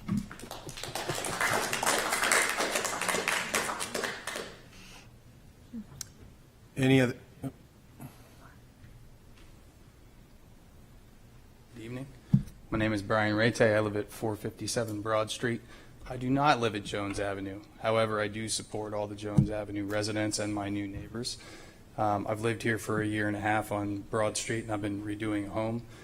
I go down Jones Ave probably every day, maybe twice a day. I might run, I might bike, I might go down to the woods, I might walk my dog. I'm actually appalled. I had no idea about some of the other things that were going on. And to be clear, I don't know Mr. McDonald, and I don't have any issues with Mr. McDonald. But I can tell you that even walking my dog, even running, I have almost gotten hit. I have seen things fall off trucks. I have definitely seen trucks try to squeeze by one another. And I cannot begin to tell you I'm in sales, so I have a schedule that can be anything on a given day. I go at odd hours. There is never not 3 trucks coming at my back or at my head. And I was only here to encourage the city to do one thing, or the council to do one thing, which is please visit Jones Avenue. Please come at 3 different times. Please come in 2 different weeks. And please tell me how many trucks you count. Please tell me what you see. Please tell me what you smell. Please tell me what the environment is like. And then please tell me if This wouldn't be happening anywhere else in the city that wasn't Jones Avenue that had 2 sidewalks on either side of it. And I would venture to say it wouldn't. The only thing that I would implore the city to do and the council to do beyond that is just consider that there is an issue here.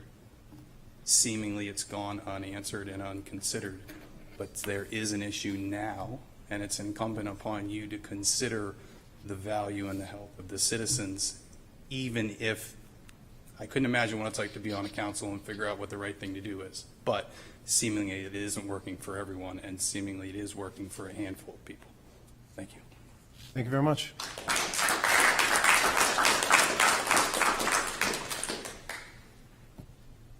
Any other speakers in the auditorium?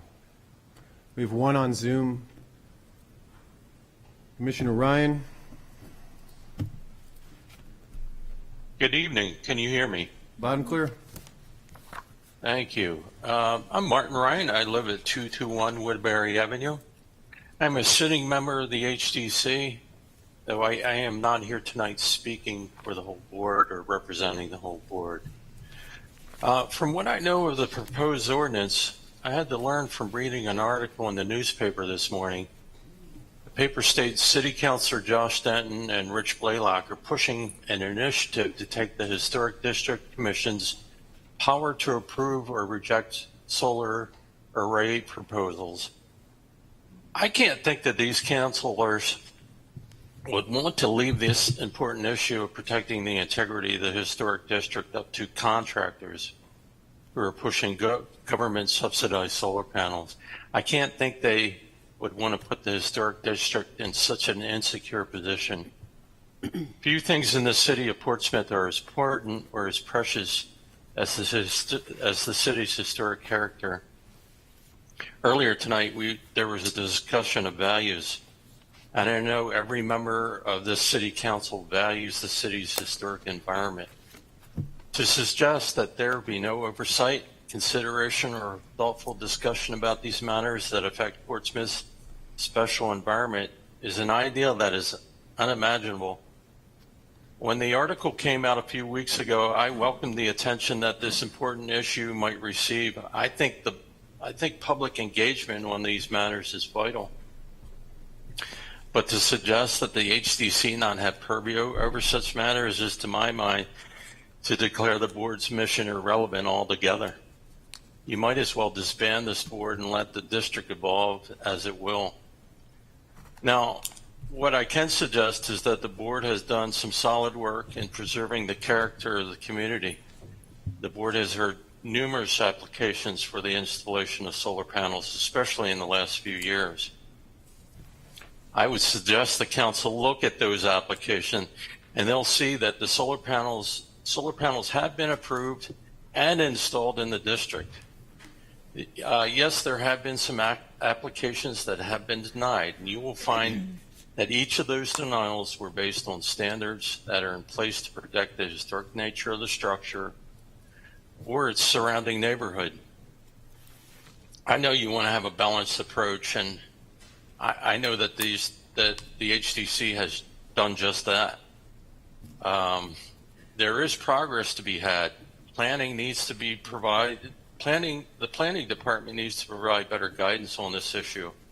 Unfortunately, losing Nick Cracknell took away a major advocate for defining those standards. As a board, we typically use the National Park Service guidance, but the applicants may not know this, and so we need to educate the public, as Reagan stated earlier. Let's not take an extremist approach to this matter. Look into the track record of the HDC. See how we've dealt with these issues. I think you'll see that we've been thoughtful and caring. Lastly, I would just say this: we're celebrating our 400th anniversary. Let's be thoughtful and protect the city's greatest assets, and that greatest asset is its historic identity. So I thank you for listening. Thank you, Commissioner Ryan. Okay, that should do it on the public comment. So I saw that there were a number of new faces here. Welcome to your government and to be here in the City of Portsmouth City Council chambers.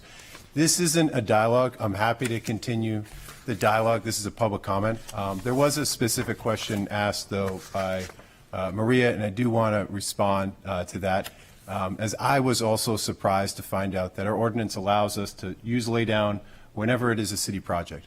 Typically, that's next to the project that's being done. It allows us the ability to lay down construction equipment outside of the road or so that's being worked on. In this case, it was used so that the owner and operator doing the work could use their property on Jones Ave to do the laydown. That was a bit of a surprise to myself, and I actually found that from Mike, who shared that with me.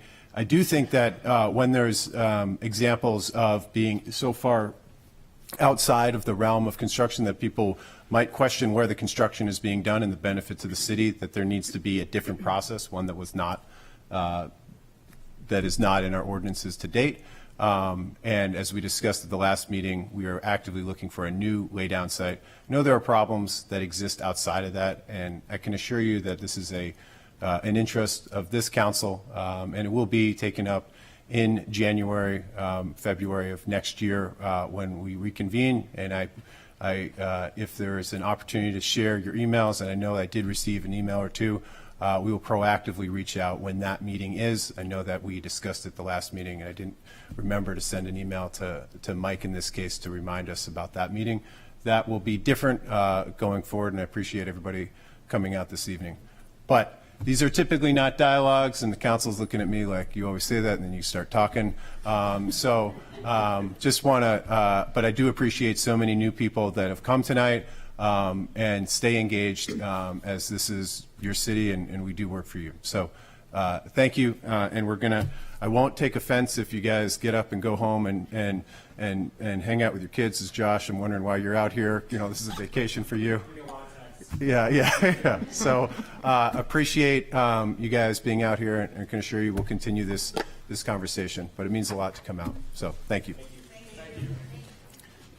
Next up, we have a public hearing, second reading of ordinances and resolutions. This is public hearing, second read of ordinance amending Chapter 1, Article 4, Commission and Authorities, Public Art Review Committee. I'd wait a motion to pass second reading and suspend the rules to take up third and final reading and move to pass third and final reading of the ordinance. So moved. Second. Wait, does this mean that we get to do it in one vote? I think we have to do it in two, don't we? Okay. Well, we have to have the public hearing, right? Oh, yeah, that's right. Oh, yeah. Okay. Well, first the presentation, guys. Is there a presentation? Councilor Cook. It's very brief. The changes to the Public Art Review Committee ordinance are basically two in nature. The first change adds a city council liaison in a non-voting capacity to the committee, which is what their existing practice is already, without that being formalized in the ordinance. And then the second is just a change in the ordinance to correct a typo. It's a tough lift. Any council questions? Simply say that this is, we're going to hear from the public, or maybe not, but just a really important opportunity for the city of Portsmouth to be able to make more art and have that be a very high quality. Looking forward to that, and I think of, they got it right on the whale statue, even though they didn't have a public art review committee, and I can't really imagine Portsmouth without that. But there's countless other things that we will leave to the next generation, and this is a big part of that. So, opening up to the public hearing. Public hearing will be opened on this amendment or change in ordinance. Seeing no one rise, closing the public hearing. Any additional council questions? And we have the motion. All in favor? Aye. Any opposed? Do we have to actually do third reading? So I'd wait a motion to suspend the rules. We already suspended the rules. Oh, okay. I would wait a motion to pass third and final reading. So moved. Second. All in favor? Aye. Any opposed? Okay. Public hearing adoption of resolutions on a supplemental appropriation from unassigned fund balance of $450,000 for outside counsel legal fees. There's a presentation on this, Karen? Your Honor, we do not have a presentation. This is a reminder that the city attorney and I brought this forward as we acknowledge we do not have money budgeted to handle litigation matters. And therefore, we are seeking $450,000 in a supplemental appropriation. Any council questions? We'll open up the public hearing. Anyone rise? Seeing none, closing the public hearing and none on Zoom. Any additional council questions or deliberations? We will need a roll call vote. I'd wait a motion to adopt the resolution as presented. So moved. Second. And I think we do need a roll call vote. Yes. Assistant Mayor Kelly? Yes. Counselor Tabor? Yes. Counselor Denton? Yes. Counselor Moreau? Yes. Counselor Bagley? Yes. Counselor Lombardi? Yes. Counselor Cook? Yes. Mayor McEachran? Yes. Unanimous. All right, we're on to the city manager items which require action. Thank you, Your Honor. Now, item number 1 is a temporary construction license for 70 Maplewood Ave. I see the owner is present here in the audience. Should the council have any questions? The owner is making improvements to the property owned at 70 Maplewood Avenue, shown on the city's assessor's map as tax map 125, lot 17-3. The owner is constructing a 4-story mixed-use building with a penthouse, commercial space, and 14 residential units. And in order to construct the foundation, install conduit under the sidewalk, and maintain safe buffer zones for the public, the owner is seeking a license to encumber the sidewalk that abut the property along Maplewood and Deer Street. Their current encumbrance permit expires on January 10th. They are seeking a 180-day license, which would carry them from January 11th through July 8th for a total of $15,498. And you will see in the exhibit attached in your packet that the sidewalks will not have pass-through staging. The owner has worked with the Department of Public Works to locate and stripe temporary pedestrian crosswalks along Maplewood Ave and Deer Street as depicted in orange. And the owner will have the responsibility of ensuring appropriate signage posted to redirect pedestrians when that sidewalk or those sidewalks are closed. The Legal Planning and Public Works Departments have reviewed and approved the form of the attached license. Are there any questions from the council? Seeing none, I'd wait a motion to authorize the city manager to execute and accept the temporary construction license to encumber the sidewalks along Maplewood Ave and Deer Street that abut 70 Maplewood Avenue as requested. So moved. Second. All in favor? Aye. Any opposed? Thank you. Item number 2 is a lease extension for community campus tenants. As you all remember, the city purchased the community campus property on March 14th of 2022 from the Foundation for Seacoast Health, or the Foundation as we call them for short. And as required by the terms of our purchase and sales agreement, the Foundation assigned its interest in the leases with all tenants of community campus to the city.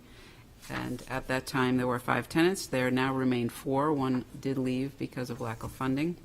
What we'd like to do is extend the term of all tenants that have an expiration of December 31st of 2023. That would be the Child Advocacy Center of Rockingham County, the Crumple Center, Seacoast Outright. And holding in abeyance for another year, Seacoast Community School, we're working with them separately, but their lease extends till the end of December 2024. So what we're trying to do is amend the terms of the three lease agreements that expire at the end of this calendar year only by amending the term, with all other terms and conditions to remain in full force and effect. And this will allow us to accommodate capital improvements which can be paid for with using the ARPA funds that have been approved by the council, which allows us to work to reconfigure the tenant's lease space. And extending the lease agreements for 6 months will give us and the tenants time to assess their needs and finalize those plans. This will also bring everybody into compliance with the end of a lease term with our fiscal year and their respective fiscal years. What I should note is that we fully anticipate renewing all of these leases. This just carries us to the end of this current fiscal year, June 30th, 2024. Wait a motion to accept the amendments to the lease agreements with the Child Advocacy Center of Rockingham County, the Krempel Center, and Seacoast Outright to extend the terms through June 30th, 2024 as presented. So moved. Second. Counselor Cook? Thank you, Your Honor. I just was wondering if there's any intention of bringing another organization into the space that where one was vacating. We're considering all those options at that time. We're also considering how to best reconfigure the space for our current city programming needs. And I guess I'll take the opportunity to give everyone the update that the fit out for the Lister Academy is going well too, in case people are wondering about the status of that project. Councilor Lombardi? Yeah, yes. Are the tenants moving their spaces? I mean, they're going to be refitting their spaces, or are you doing new spaces for them and moving them? What's It's a combination and consideration for the space that they've been occupying, which isn't always the most efficient. For example, Krempel Center has 6 or 7 different pockets of space around the building. One of the goals is to achieve space efficiency and to keep units and organizations together. So we're considering how much space they need, where's the best place in the building, in all cases. And will they retain basically the same square footage? If that's their goal, right? We're working with each tenant individually to understand what it is they need vis-a-vis the entire program. Thank you. Any other questions? All in favor? Aye. Any opposed? Item number 3 is a revocable license request for 320 Union Street. The owner of the property proposes to reface an existing retaining wall and construct a new retaining wall along the border of its property, which abuts Union Street. And it appears that a portion of these retaining walls lie outside of the property's boundaries and within the city's right-of-way, namely the Union Street sidewalk. So our planning, public works, and legal departments have worked together to review the owner's request as part of its building permit and would support the granting of a revocable license, which would allow the owner to reface the existing retaining wall and to construct a new retaining wall consistent with the plans they submitted to the building department. And it will allow them to reface and construct, be responsible for any liability associated with the walls, and to remove them if required by the city. And I would add just here that we've caught, after publication and inclusion in the package, some minor typos which will be corrected before the execution of the document. And one example would be that the word landowner is plural in several places where it should not be, but we will clean up all typos before we execute. Midway to motion to authorize the city manager to execute and deliver a revocable license allowing the owner of 320 Union Street to reface their existing retaining wall and construct a new retaining wall on city property. So moved. Second. Any discussion? All in favor? Aye. Any opposed? Number 4 is a request from the city clerk for polling hours to hold the 2024 presidential primary election on January 23rd, 2024, and she's looking to set those from 8 a.m. to 7 p.m. Wait a motion to move to establish polling hours for the presidential primary election on January 23rd, 2024, from 8 a.m. to 7 p.m. as presented by the city clerk. So moved. Second. Any discussion? Councilor Bagley. Thank you, Your Honor. Just a question for the city clerk. Being that there may be a lot more write-ins than in a typical election, do we have all the resources, or do you have all the resources that you need? We are currently gathering additional resources. We are looking for those individuals that would like to help on Election Day. So if you do, please give us a call or email us, and we would be happy to have you as part of the team. Great, thank you. You're welcome. You always run a great show, Kelly, and it's appreciated. All in favor? Aye. Any opposed? Number 5 is a drainage easement request for property located at 700 Peverly Hill Road. On September 21st of this year, the planning board granted site plan approval to JMK Realty LLC for the construction of a small addition to an existing commercial structure, along with associated site improvements at that location, which is known to everybody as the Portsmouth Auto. It is essentially a new building that will gives the city the opportunity to improve the drainage in that the drainage infrastructure in that general area. And as part of the vote taken in September, the planning board recommended that the city accept a drainage easement from the property owner so that the private drainage system over the property can accept city stormwater from existing city stormwater infrastructure. What this does is gives the city the right but not the obligation to maintain this infrastructure at the private property owner's expense, with construction and ongoing maintenance of this drainage infrastructure to remain the responsibility of the private property owner. I'd wait a motion to authorize the city manager to accept and record a drainage easement from JMK Realty LLC in substantial similar form to the easement provided in the agenda packet. So moved. Or second. Any discussion? All in favor? Oh, Councilor Moreau. No, I just wanted to add to it that it is important that we gather easements like this so that we can go onto the property and make sure that they are doing their job and keeping things clean. And if not, then it gives us also the right to do it and charge them for it. So we want to make sure that these drainage things don't get out of control. Thank you, Councilor Moreau. All in favor? Aye. Any opposed? And lastly, item 6 is the request for an access easement for 201 Kearsarge Way. On October 26th of this year, the planning board granted amended subdivision approval for a 3-lot subdivision to Mr. Richard P. Fusegni for property located at 201 Kearsarge Way. And as part of this vote, the planning board recommended the city accept an access easement over a portion only of a private driveway for public access and turnaround off of Birch Street, which is a 40-foot dead-end public right-of-way. And the location of this access easement is depicted in the drawing in the packet as prepared by Public Works with planning and legal supporting and reviewing this easement. Wait a motion to authorize the city manager to accept and record an access easement from Richard P. Fusegni in substantial similar form to the easement contained in the agenda packet. So moved. Second. Any discussion? All in favor? Aye. Any opposed? Thank you, Your Honor. All right, we're on to the consent agenda. I'd wait a motion to adopt the consent agenda. So moved. Second. Any discussion? All in favor? Aye. Any opposed? Next up, we have, we're back on to presentations, written communications, on email correspondence. I wait a motion to accept and place on file. So moved. Second. Any discussion? All in favor? Aye. Any opposed? All right, now on to council items. First, under my name, we have the resignation of Richard Adams from the Trees and Public Greenery Committee effective December 31st, 2023. I'd wait a motion to accept with regret and send a letter of thanks for his countless hours served the city of Portsmouth. So moved. Second. Any discussion? Assistant Mayor.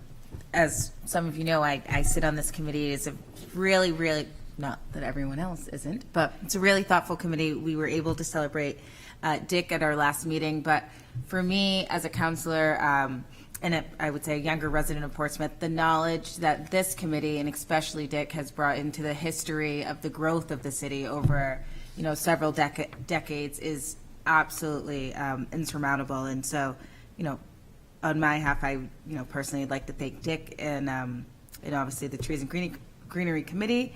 We are looking actively for a replacement, so if anyone is interested, please reach out. I would love to share some information or connect you with our chairperson, Peter Lawling. Thank you, Assistant Mayor. All in favor? Aye. Any opposed?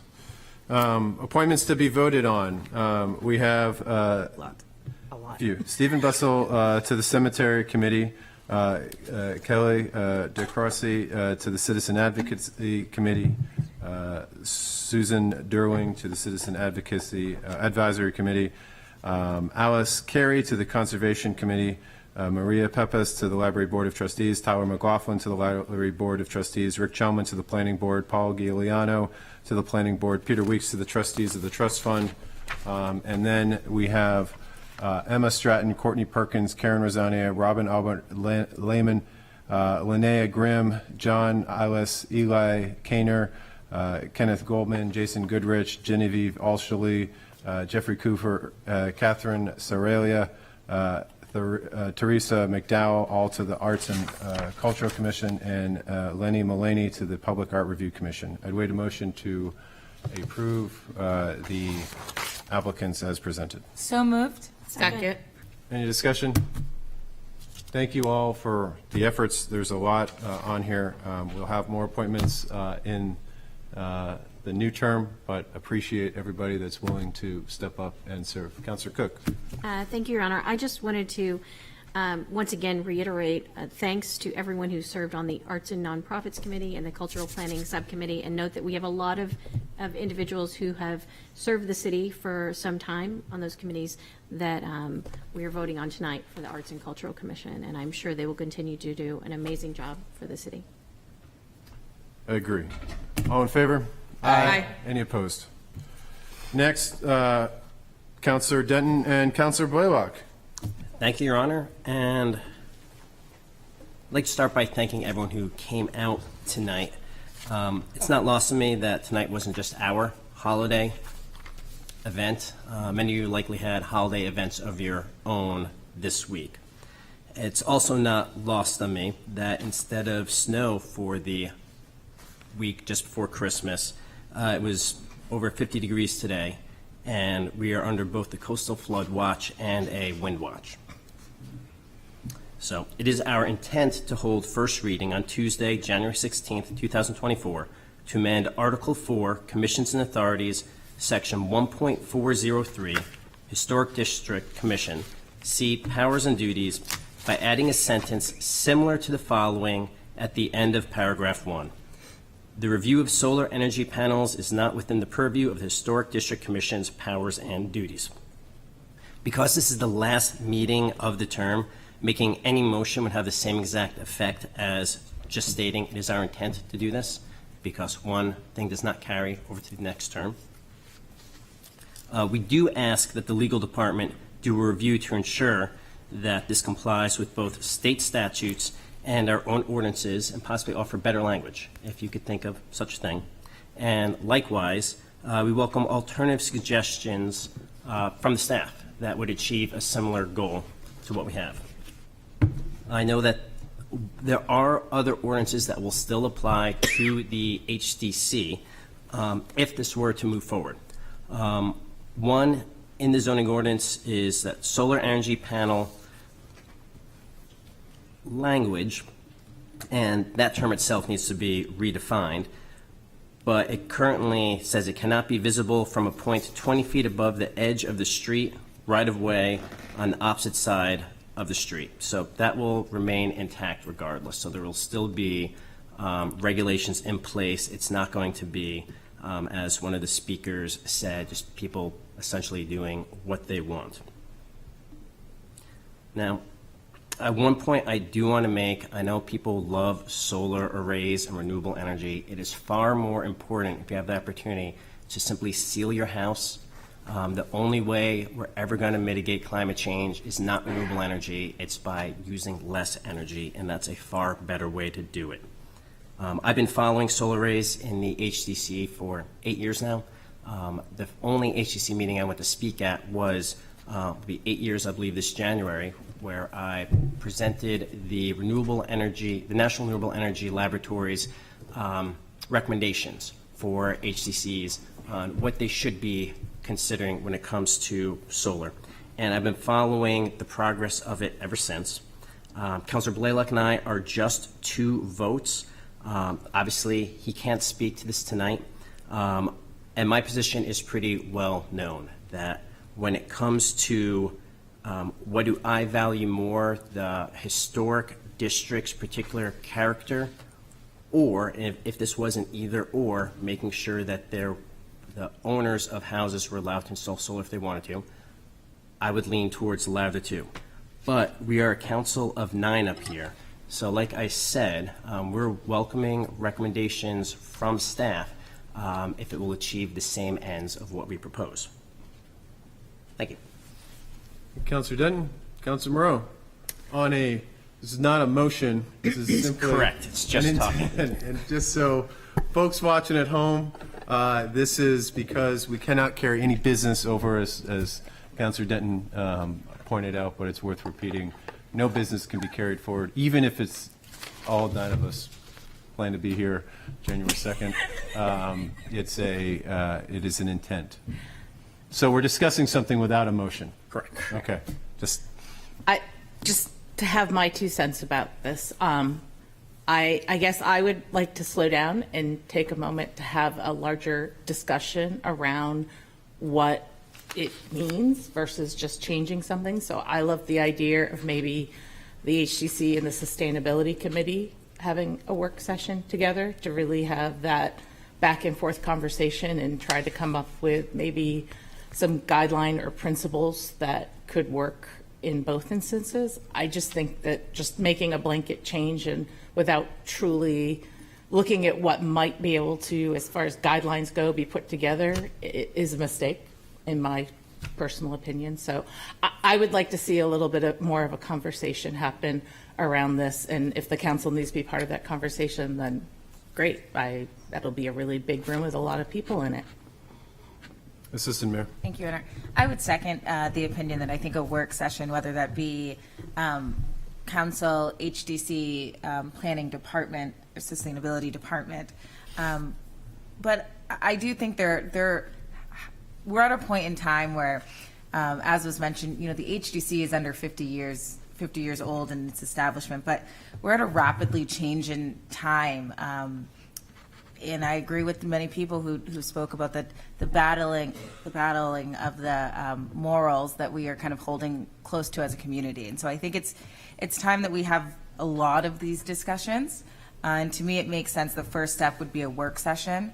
And then maybe coming to some type of terms where certain, as has been done before, if certain things hit certain parameters, then it's more of administrative approval.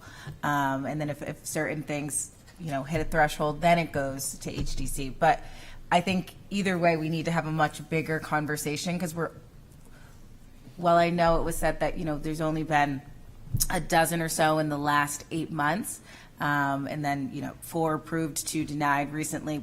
I think we're going to see it more and more, especially as we are addressing in the South End, sea level change. I just think we need to be more prepared about not only just solar panels, but adaptation of people's properties. I know at Strawberry Bank there's been a lot of conversation of what do we do within the historic district, what do we do as a historic museum, staying true to that, but also mitigating to climate change. And so I think that within the South End especially, there's going to be conversations that need to be had. And I think it starts with solar panels, but it goes further than that. So again, I think that we need to do some type of combined work session in the new year and make sure that we get this right. Thanks, Assistant Mayor. Going to Councilor Lombardi, Councilor Bagley, Councilor Cook. Yes, thank you. This was presented kind of as a change to the ordinance. That's the way it was presented. And normally, changes to ordinances of commissions and committees are done in collaboration with the commission or committee. The proposal was never presented to the HDC, and actually they found out about it by reading the paper, which is kind of, I think a little weird. The HDC works from a book of guidelines that is available to residents wishing to make changes to their property, whether or not they live in the historic district. That those guidelines are good guidelines for just anyone working on their property. But they are updated, and they need to be updated. And so I just thought that this proposal was kind of a blunt instrument that ignores the many approvals of solar panels that the HDC has approved. And I thought it was actually a little disrespectful to the commissioners who volunteered their considerable time and expertise, and to the historic district in and of itself. The district attracts many people to Portsmouth, and is the basis of the economic well-being of the city. So I would say that, and I agree with Councilor Moreau and Assistant Mayor, that we need to have a lot more, but I would also just propose that it would be a better motion, a better statement if the HDC and the Sustainability Committee collaborate on updating the HDC guidelines on installing solar panels. The proposal was made without any collaboration at this point and respect, and that's a hallmark of this council, is that collaboration and respect, and I feel like that was not done for the HDC in this matter. Hey, Councilor Lombardi, Councilor Cook, then Councilor Bagley. Or did I say it the other way around? Councilor Bagley, then Councilor Cook. Thank you, Your Honor. I'm going to support the motion from Councilor Denton and Councilor Blaylock. I would support a motion that took away jurisdiction over windows. I think it's a little bit crazy in a climate emergency that we are preventing people from providing green energy to their homes and insulating their homes with modern technology based on looks and appearance. I don't think we'll have the votes for that, but that's where I stand. So I'm very firmly. And I have concerns about slowing this down. The EV chargers we were going to look at the beginning of our first council term, and we have made almost no progress on those. My neighbors are in the HDC, and they recently got approved. I came to a meeting. I was here for, I don't know, probably till 10:30 at night, along with them and the salesperson from the solar company, just so they could get approval. It's a cumbersome process. It's an intimidating process. I think that when we ask our resident to present to any of the land use boards, it's a very difficult and challenging thing for them. And why we as councilors or planning board members may be very entrenched in the nuances and the forums and where to go and what to Google, our residents aren't, by and large. And I hear time and time again from residents that present that it seems like the developers are getting a break. And it's not that they're getting a break, it's that they do it every month. And they have the expertise, they're an engineer, they're an architect, they're a landscape architect. So when they present to a board, they know this is what they do day in, day out. When residents present to a board, it may be the only time they ever present. They may not like to speak in public. And, you know, to slow this down is going to really affect the people in the HDC area. And the reason it's going to affect them is our grid is not in great shape.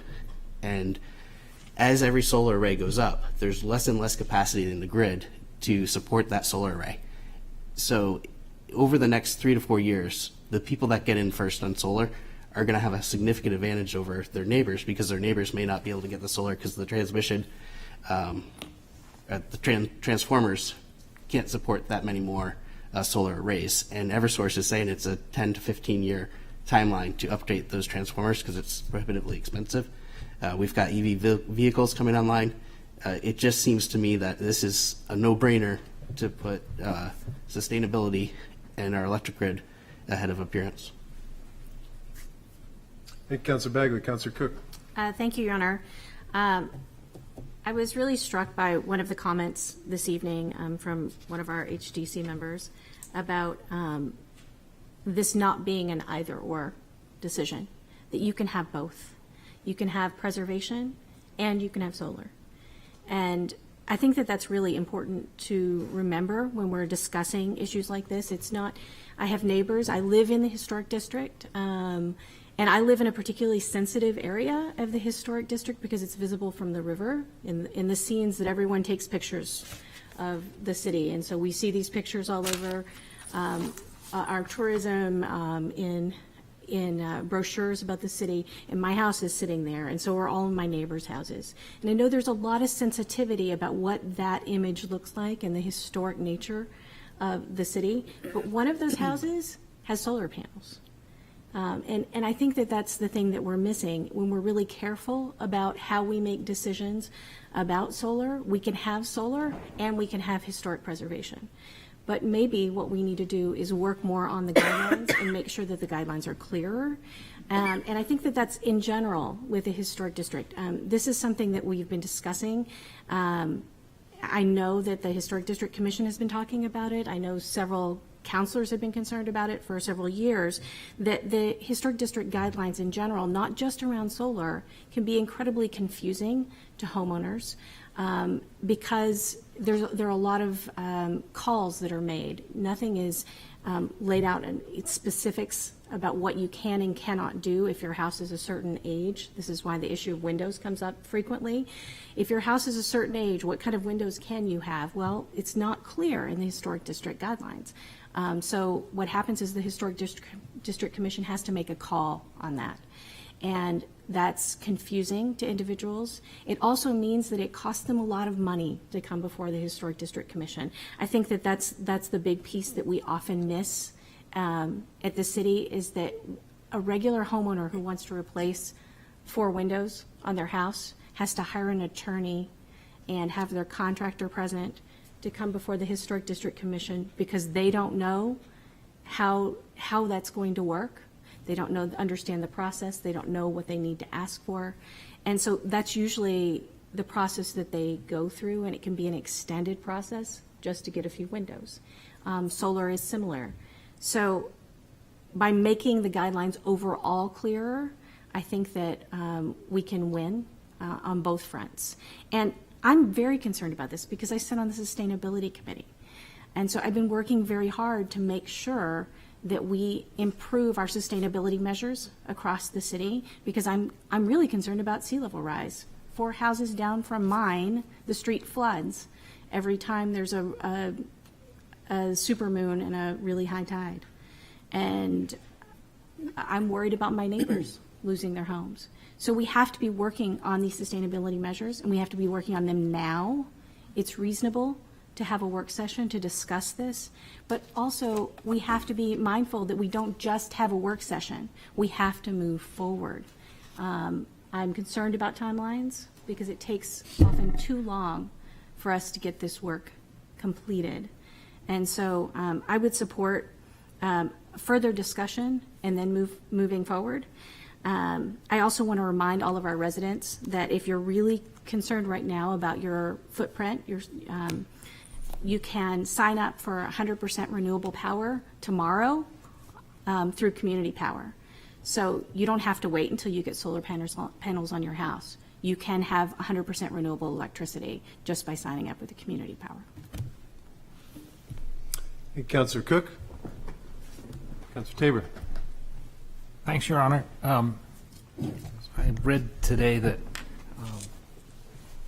on average, every 90 seconds, a household in America wants to install solar panels.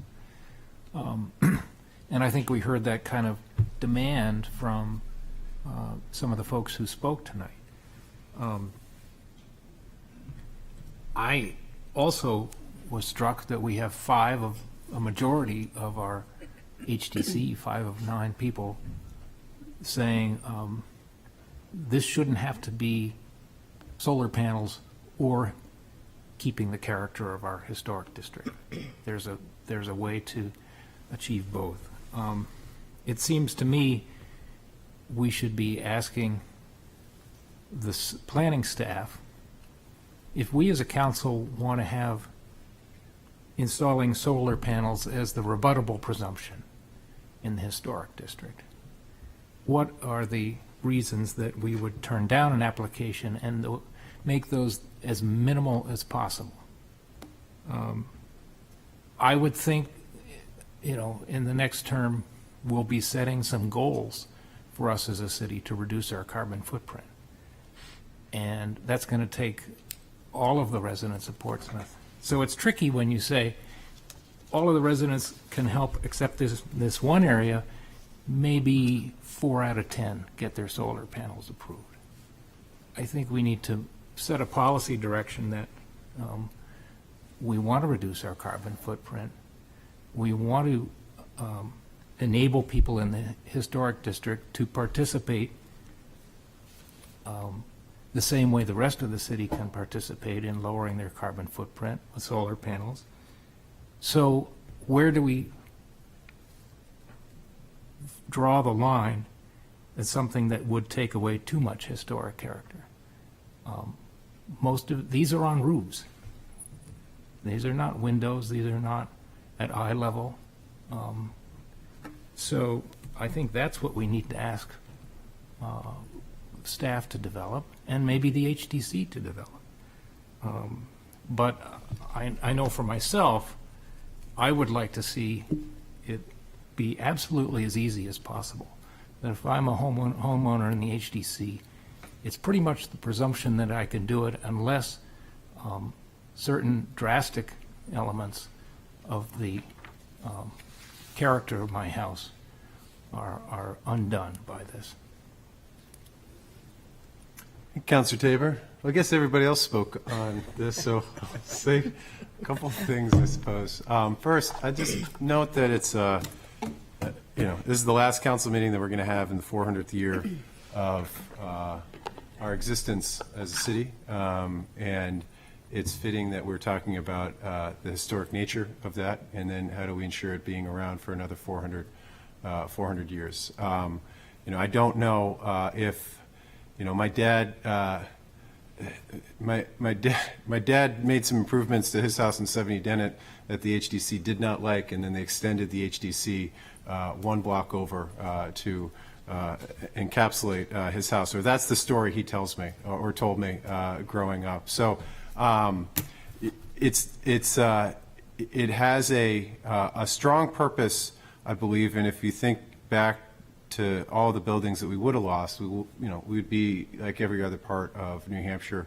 And there's a reason, I think, that there's a boat on our state flag. Everybody recognizes, that Portsmouth is the first among equals in the state of New Hampshire, and a big part of that is the historic nature. I think we got to at least look at this legally from a standpoint. Like, I don't know, there are restrictions in terms of what an HDC is governed by the state law. I would echo maybe the intent of Councilor Denton and Councilor Blaylock to make this as easy as possible. I think the idea of looking at it from a rebuttal standpoint of, make that as limited as possible. From a standpoint of, the 4-3 votes, at least as somebody that does now a lot of meetings, if we're at 4-3 votes, that's not super clear. It's not clear for you guys. It's not clear to the applicants. And if we keep coming down on the umps calling those balls and strikes, we have to change something there so that it is more clear to the commissioners as well as the applicants. And so just the fact that they are coming down one way, seemingly split, that's tells me that we got to do some work. The first reading, second reading, third reading process is a place to do that work, and we could have, we've gone through, we've had some long first, second readings. I think getting it in a better shape that would be more supportive of that before first reading would be something I could easily support because it's going to save time going through it. But I think that this is long come to pass, and I would just, Commissioner Adams mentioned, being able to say something and all of a sudden, there would be consequences. That's the furthest from the truth. I have appointed, and we as a council, I just put the names forward, but we as a council always appoint people that, can do a good job and bring a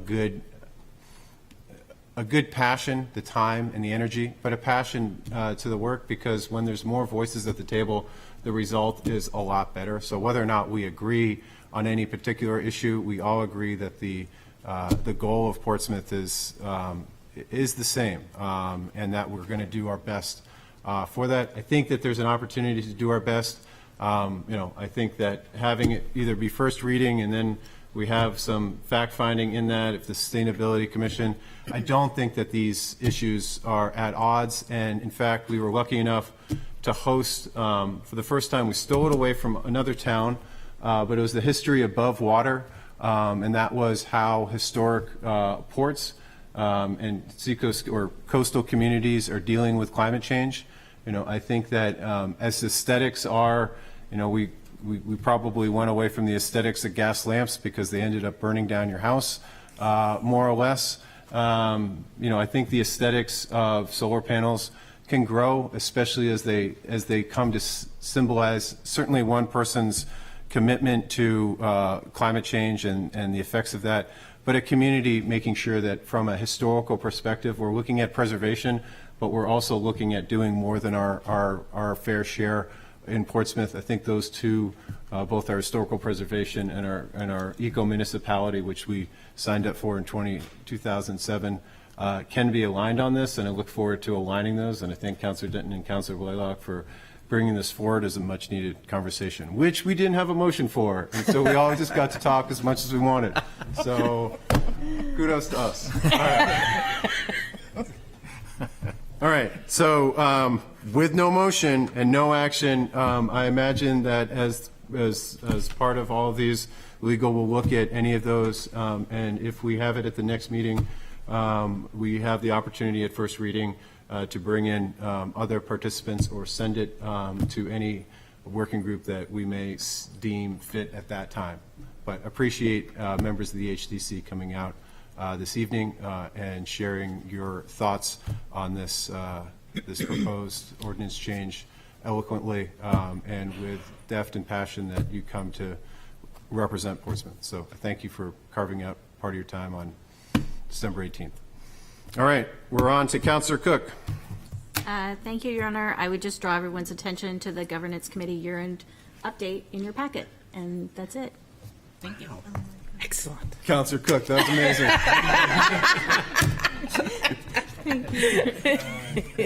All right, acceptance of, we have approval of grants and donations. We have acceptance of donation to the fire department for Brian and Suzanne Engelhardt in the amount of $100 to be used at the department's discretion. I'd wait a motion to approve and accept the donation as presented. So moved. Second.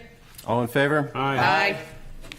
We have an acceptance of donation to the fire department from Paul Gormley and Kimi Uguchi for the amount of $2,500 to be used at the department's discretion. I'd wait a motion to approve and accept the donation as presented. So moved. Second. All in favor? Aye. Now we have acceptance of Moose license plate conservation grant in the amount of $9,695.80, and I'd wait a motion to approve and accept the grant as presented. So moved. Second. Any discussion? I will just quickly, Councilor Moreau.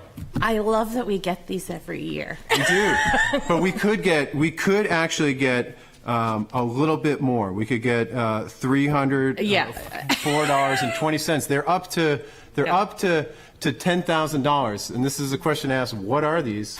Oh, I know what they were, but like, why this number? And they are based on the amount of participation in your community. You can get up to 10,000. So we got to get. I'll get one. And then we can get, a few more people. We got to sell moose plates, is what you're saying? Get the moose license plate one, because I'm pretty sure I need new ones because I lost one of them for the 400th vanity plate. So it might be a good time to go pick up more. But that's but yeah, I found out that it's as a percentage of your community adopted is how much you're getting in terms of the grant award. So we got a little room to grow on that. But all right. All in favor? Aye. Any opposed? And then acceptance of grant to the fire department for the Department of Safety Division of Fire Standards and Training and EMS for $16,575. I'd wait a motion to approve and accept the grant as presented. So moved. Second. All in favor? Aye. Any opposed? All right, City Manager with informational items. Happy to point people to the two memos in the packet. The first one speaks to the demolition ordinance. And cutting to the chase and recognizing the hour in the evening, I would just let folks know that the options suggested by Deputy City Attorney McCourt would be to schedule a work session in the new year to consider taking up the amendment, the concept of amending our demolition review ordinance, which is currently as drafted in direct conflict with RSA 676.13. Okay. And the item that is number 2 under City Manager info items is a report back for the request of, I believe, the Assistant Mayor on signage outside the McIntyre lot and whether the city can regulate parking signs, and the answer is yes. And in your packet is a depiction of the sign as presented and as approved to date. I have not only Peter Rice here, but Eric Eby is on Zoom, should people have any questions. I know that the mayor had a comment about suggesting language that would read, these prices are not set by the city, because as such, they tend to be a whole lot higher than the city. And we will take that feedback into consideration. Councilor Moreau? Just one of the other things to make sure the public's aware, because in those private lots, whether you're handicapped or not, you still have to pay, and that's different than what the state requires for free handicap parking. So I just thought it would be good for everyone to know that. That is interesting. Councilor Cook? Thank you, Your Honor. I just wanted to note that this weekend I paid particular attention to these signs that are posted, and they're very visible, well posted. It should be really clear that these are private lots. Anything under, thank you, City Manager. Anything under miscellaneous? Happy holidays. Happy holidays. Well, it has been a pleasure to serve alongside all of you. I am delighted beyond belief that we get to do this again for 2 more years. Is this the last meeting of the Harris? This is the last meeting. This is the last meeting. Yeah. Yeah. So it's been a lot of fun. And Do we get Councilor Moreau? sworn in indoors this time? Yes. No, I thought the tradition was we just keep doing it outside.